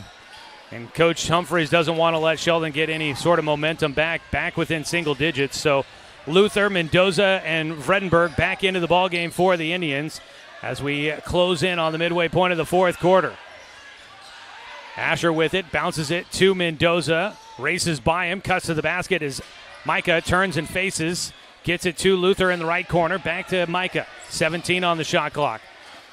Micah whips one into the corner. Head fake. Asher gets baseline. High off the glass. That hangs on the iron and falls off. Kramer gets it. He's going to weave through traffic. Up the floor. Lopez picked him up. Hands it off. Sheely with it. Gives it away. Kramer. Long pass across the floor to Alvarado. He'll take the three and nails it. Alvarado hits back-to-back threes. Sheldon back within 6. Under 4 to go here in the quarter. Right side to Lopez. Bounces it down to Mendoza. He's got 3 black jerseys around him. That leaves Bentilla open, and he is dead on. That's a big-time three-pointer. Bentilla answers on the other side to make it 65-56. 3:34 closing in on the final moments. A big 2 for Ty Reed. He hits that one from about 12 feet. Doesn't look like either team wants to give it away. A big shot by Bentilla. Sheldon comes right down and hits another big shot to answer right back. 7-point ball game as Bentilla tries to drive left side, cut off, gets it to Asher. He'll take it to the free throw line, picks it up, gets it to Mendoza on a short pass. That was a little awkward. He draws contact on the big man. Late in the game, only the third on Reed, so not necessarily in foul trouble with 3:09 to go. Rocco Graziano ready to check in for the Irish, and he's a guy that I think they'll probably have to keep on the floor as he is a deadly shooter when he gets a little bit of motion. It is the third on Reed. 3:09 to go in the ballgame as Mendoza's at the stripe, and first one pops out. Mendoza usually a very good free throw shooter, but that one just a little flat. Tonight's ballgame brought to you by Barnes Heating and Cooling, your complete energy company. Visit barnesheatingandcooling.com or give them a call at 541-459-1545. Second one is good for Mendoza. Gets 1 out of 2. Makes it an 8-point game. A quick 3 on the other side. Sheely misses underneath, or misses from long range, and underneath it's Bentilla on the rebound. He gets it with the give and go, and that's how you run a fast break right there. Vredenberg with the assist, back to Bentilla, and that's a quick 5 for Owen, and he makes it a 10-point game, 68-58. The pull-up jumper in the middle is off, rebound, and underneath Reed tipped it, couldn't get it, and Asher there to collect it. He'll race up the floor, takes it in himself, got that ball swatted. It goes right to Caden Luther, and the junior is there to clean things up underneath. And it's back to a 12-point game just like that. Sheldon underneath. Kramer, he got bumped, had it poked away. Up the floor we go. Micah with the two-hand jam! Sheldon is in need of a break as they're down by 14. A quick run by Roseburg has them up 72-58 with 2:20 to play here at Stuart W. Robertson Memorial Gymnasium. 2:20 to go, and Roseburg is closing in on a big emotional victory to finish out the regular season. Let's take a 30-second timeout, and we'll come back to finish this one off from Roseburg High on 541radio.com and on the Score, 92.3 FM and 1490 AM. How should I be investing my money? Plan for your future with confidence. At Palm Wealth Management, we'll help you see a clear path to financial peace of mind. Call Palm Wealth Management today.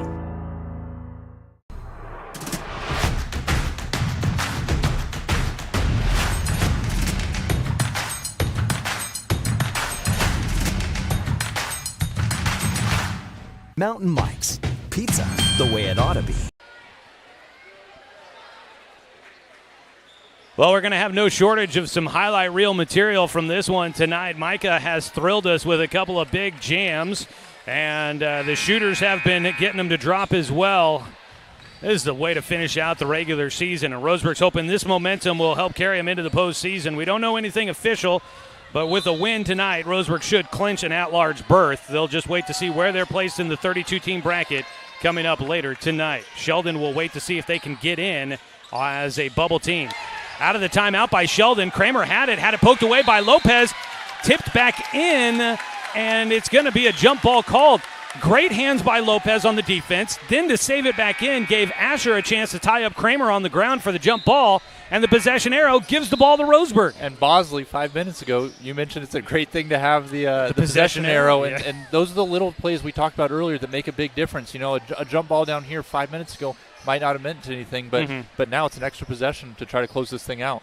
and just the activity on the defensive side has been nice to see. Roseburg buying in for a full 4 quarters. Now they've got to avoid the full court press by Sheldon. Vredenberg with it, down to 2 minutes to play. He'll walk it across the timeline.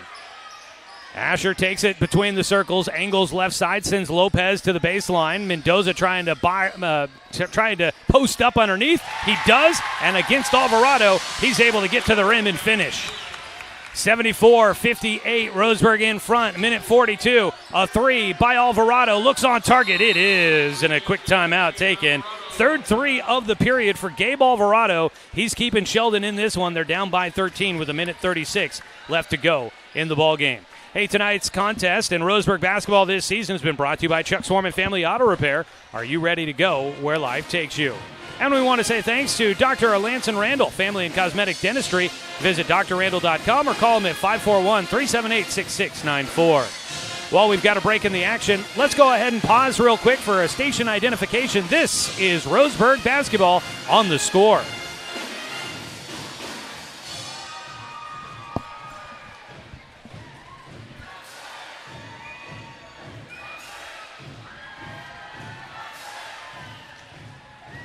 Oh, it's great to see everybody tuning in and joining us on the video stream here tonight. It's always great to have you there with us.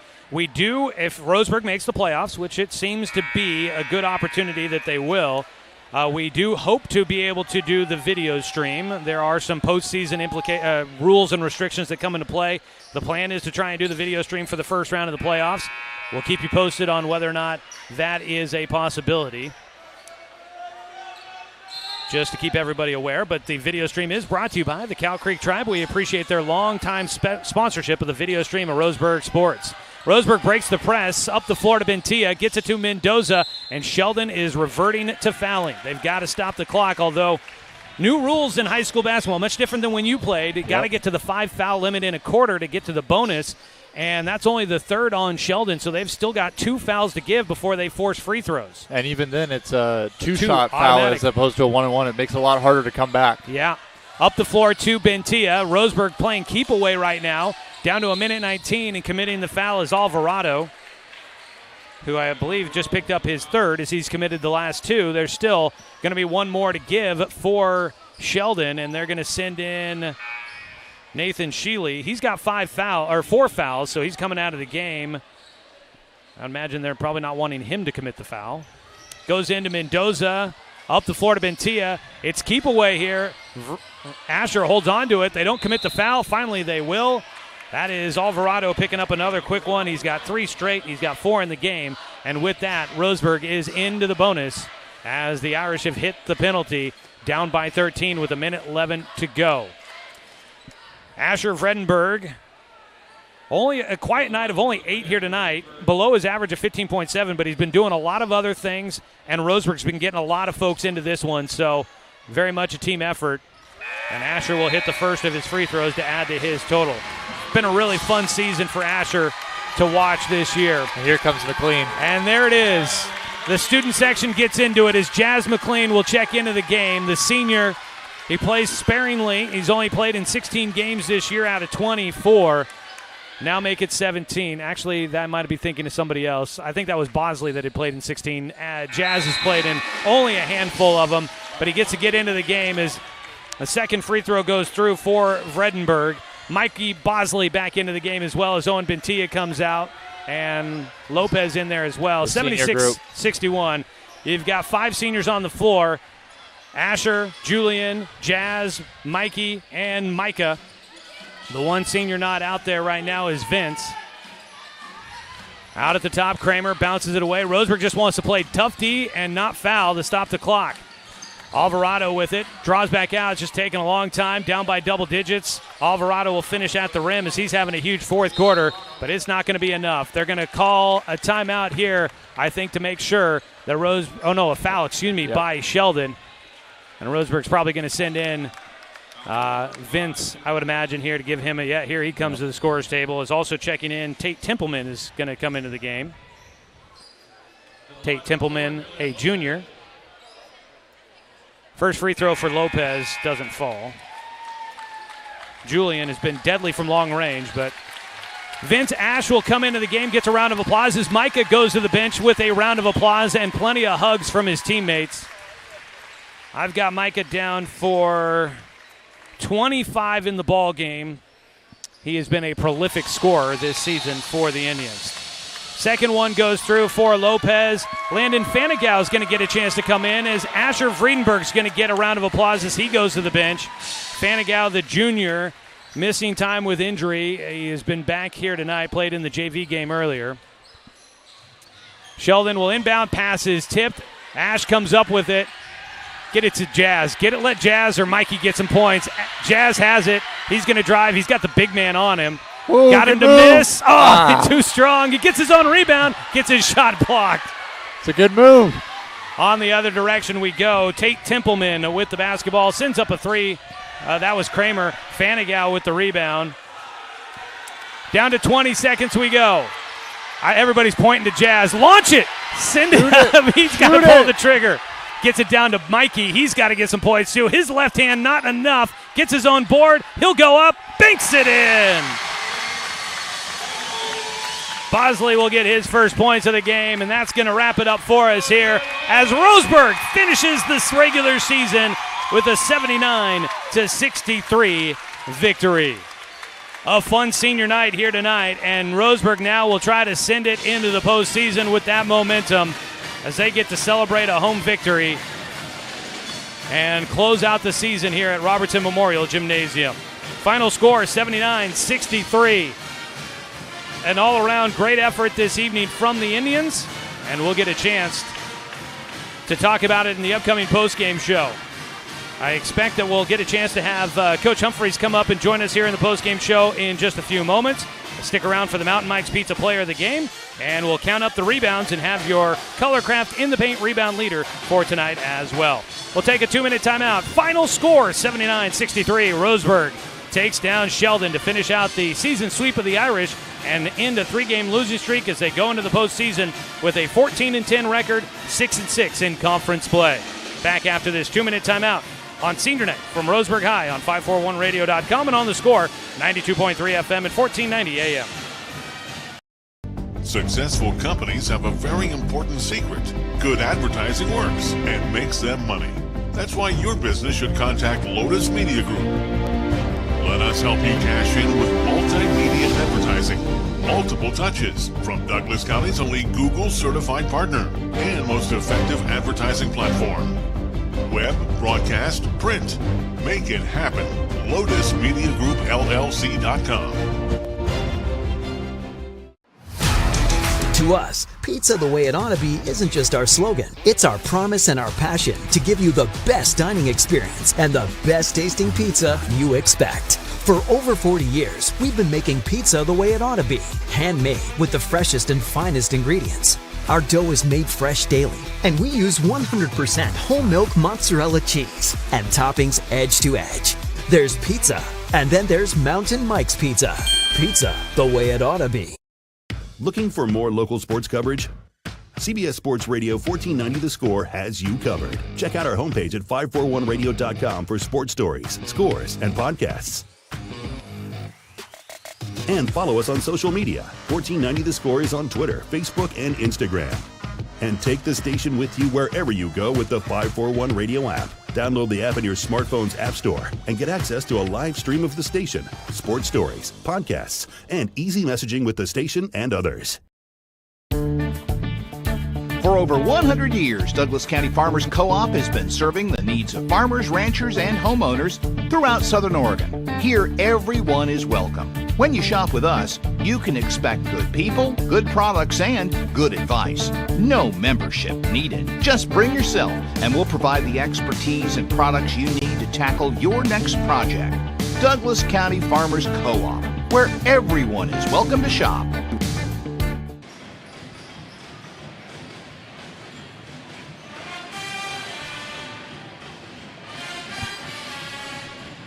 Well, this is what you hope for on senior night, is an electric atmosphere and a exciting ball game for you.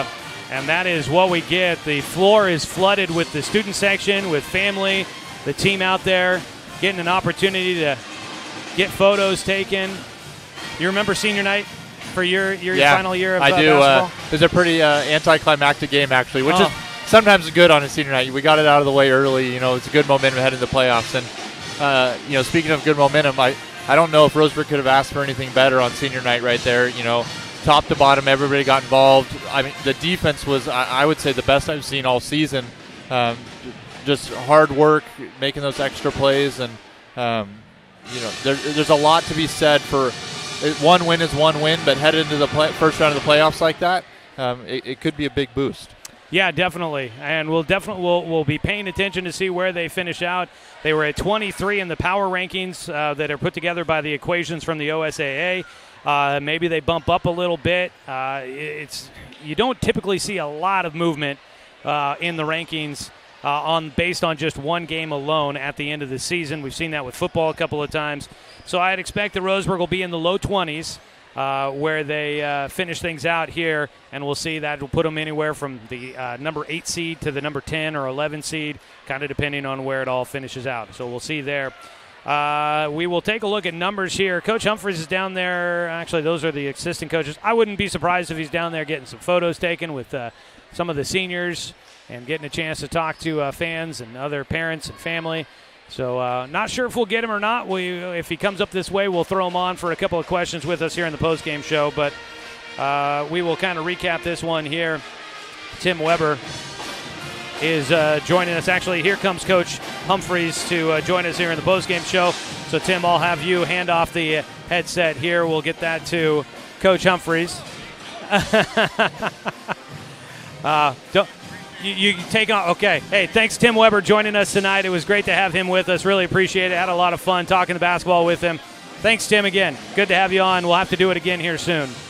Coach Humphreys joining us. Want to let you know tonight's game brought to you by the Cow Creek Tribe, our video stream sponsor of Roseburg High Sports. 3, 4, 5, 6. Trying to put together a couple of numbers. Is Coach getting a couple of people coming up to talk to him?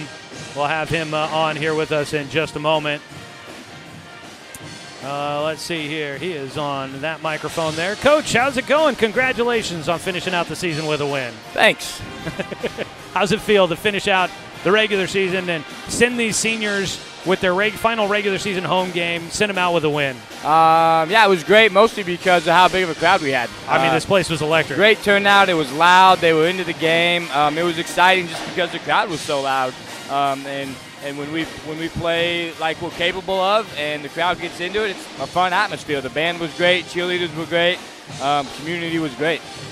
Well, it's great to see everybody here, but they need something to get them excited. And I think the way you guys played tonight, with what we've seen the last handful of games, felt like this was a nice turnaround for this team to play kind of up to their ability here tonight. Yeah, definitely, and maybe it took us, an emotional game that we needed to get us refocused when they're all, playing for their fans and for their parents, and we talked about that beforehand. Just make the simple, easy plays to say thank you and tribute to your fans that have been here for 4 years and the community that's watched and supported you. The best way to do it is go out and play disciplined and play unselfish, and that's what they did. What stood out to you here tonight? Obviously, we get a pretty nice, kind of every time you guys jump out to the quick start. Let's start there. We talked about it in the pregame. Is it imperative for you guys to get a quick start? And you just said, I want a good start, not a bad start, whether that's quick or not. 9-0 to start out the game. How'd you feel about the way things there in the first quarter get underway? I got really nervous, and I wanted to call timeout. At 9-2, I was like, I might need to get one right here. But I let them keep rolling, and it didn't affect them. And we, they cut it back a little bit. But that hot start definitely just gave us confidence in our guys. A lot of times when we get that lead, we'll get complacent, and they think, this is going to be easy and we're going to roll. But they stayed locked in even after we got that lead and continued to play hard. We talk about, hey, they're going to go on runs, we're going to go on runs, and we withstood their runs, and I think we kept the lead the whole game. So. Yeah, did not give it up. That is correct. So wire to wire there. They did make it interesting, but it felt like every time Sheldon made a run, you guys were able to answer. And that kind of maturity, that kind of, I guess, being able to be calm in the moment and not let the emotions overwhelm you. Did you see this team kind of handle the runs the way that we maybe saw a little bit early on in the season, and the way you'd like to maybe see them be able to handle that with the postseason coming up?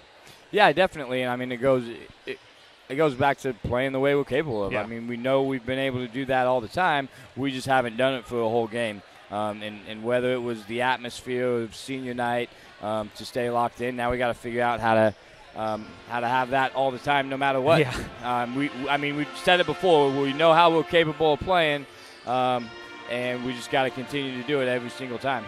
That was my next question. How do you take this momentum, bottle it, and most likely have to take it on the road with you in the first round of the playoffs? What do you have the magic sauce to be able to make sure these guys understand what you just did here tonight will possibly give you a chance to get in a win coming up next week? Well, definitely playoffs is a good motivator for guys. I mean, we'll go back and we'll talk about how, we've got playoff games the last 2 years. We didn't get a home one this year, which we wanted, but we can still go out and win a first-round playoff game. And, that hasn't happened for a while, maybe since Tim Weber was there that was just talking to you. There might have been one after that. Colin might have won one, but no, actually, it's been a little while since a playoff victory, unfortunately. Yeah, so I think that focus and knowing that that's hanging on their heads, that they can set something that hasn't been done here in a while, I think they can focus up on that and feel good and carry on from how we played tonight. How upset are you with Jazz McLean on not taking that open three at the end of the game? I'm not upset with him. Everybody in the building wanted him to do it. Love Jazz. Love having him out there. He's, like I said before, he's a glue guy to the team. Yeah. The fans love him. He accepts his role and does great at it. So, yeah. Well, he and Mikey both did. They both fighting right underneath against some really big guys from Sheldon to try and get some buckets underneath, which is, I guess, what you want to see. But, everybody in the building was expecting Jazz to pull the trigger on that one. Your 6 seniors tonight all get a chance to get into the game, which I think that means a lot because it means that you guys had the margin where you wanted it to be. This senior class, to send them out this way, just your final thoughts on the seniors that, unfortunately, your time is wrapping up with here tonight. Just carrying on the tradition that we started. I mean, we talked a lot about the last 3 years of seniors because I didn't have any my first couple of years, and we continue to grow that tradition. And these guys picked it up by we talk about the culture that we're trying to build, and these guys definitely carried on that tradition and the amount of time that they put in the gym. Buying into our family, our basketball family, and our brotherhood. The conversations that we've had beyond just basketball in the gym, from going back to COVID to things that are happening at home, things that are happening in families. It's much bigger than just basketball, and these guys have carried that tradition on. And, I think a couple of the guys' farewells to the younger guys in our program speaks pretty highly to where they're at, and we don't always see that, but them talking about, hey, be a good role model for the younger guys, all that stuff is part of that tradition that we're trying to continue to build and continue to carry on.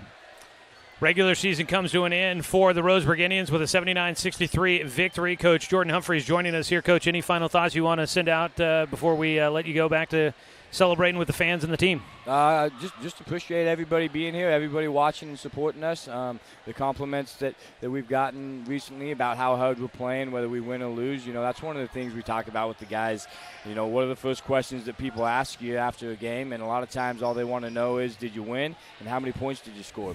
But a lot of fans have come and appreciated how hard these guys play.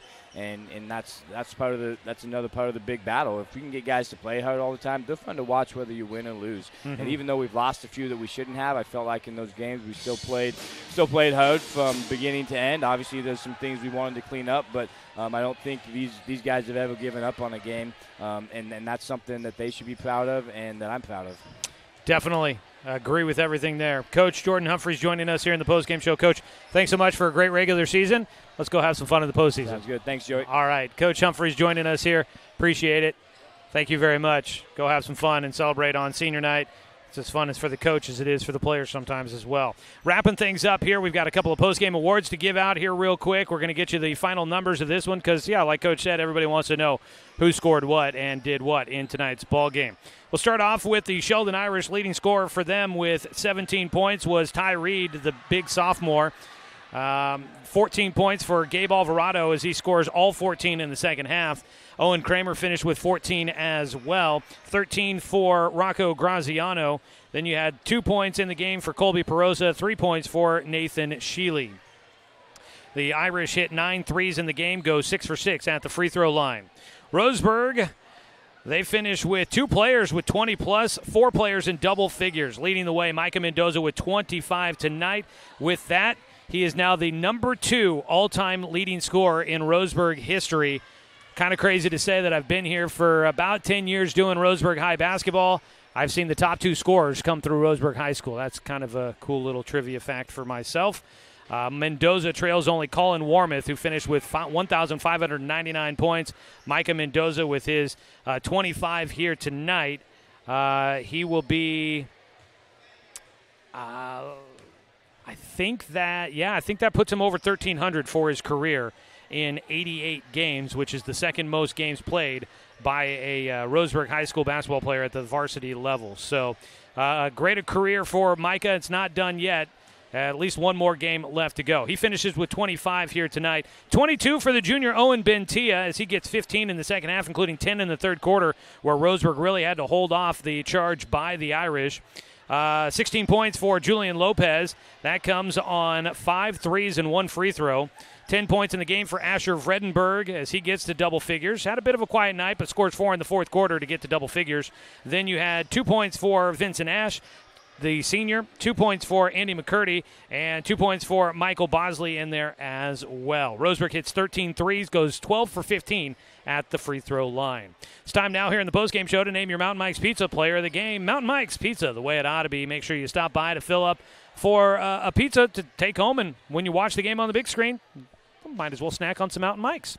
Your Mountain Mike's Pizza player of the game tonight is going to be the junior Owen Bentia. His 15 points in the second half made sure that Sheldon did not have a comeback to try and silence this Roseburg fandom and try to stun the Indians here on senior night. His 15 points in the second half, huge, and he is your Mountain Mike's Pizza player of the game here tonight.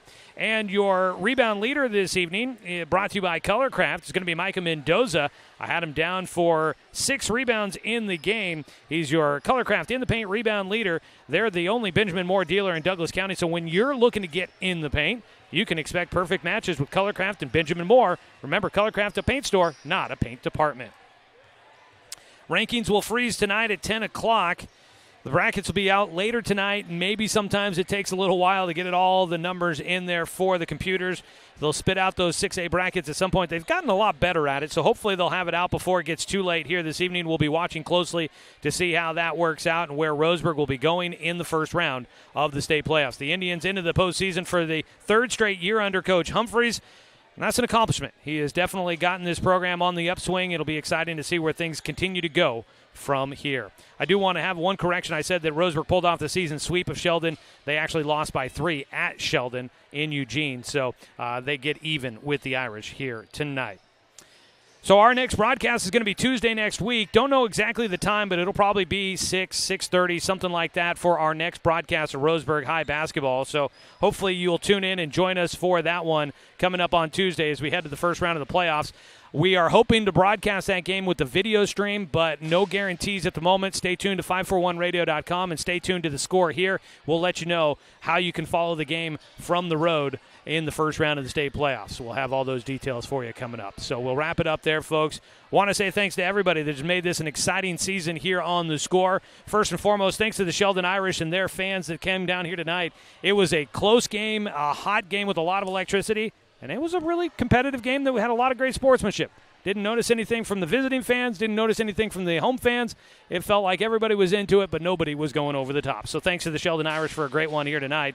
Want to say thanks to head coach Jordan Humphreys, athletic director Adam Blue, and the entire Roseburg boys basketball program for allowing us to bring you another season of Roseburg basketball here on the score. Want to say thanks to the lovely, talented, fantastic, can't do anything without her, Angela Kieran, who when she's here helping, does a great job, and when she's not here helping, she is putting up with me not being home to help her around the house. So a big thanks to Angela Keyran for help with the video production tonight.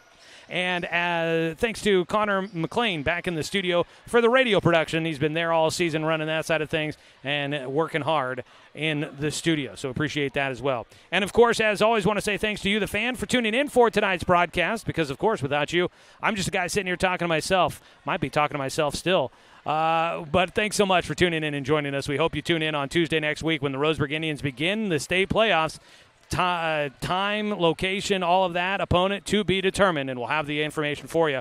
You can find it online at 541radio.com, and, of course, you can catch Roseburg High Sports right here on Douglas County's home for sports, The Score, 92.3 FM and 1490 AM.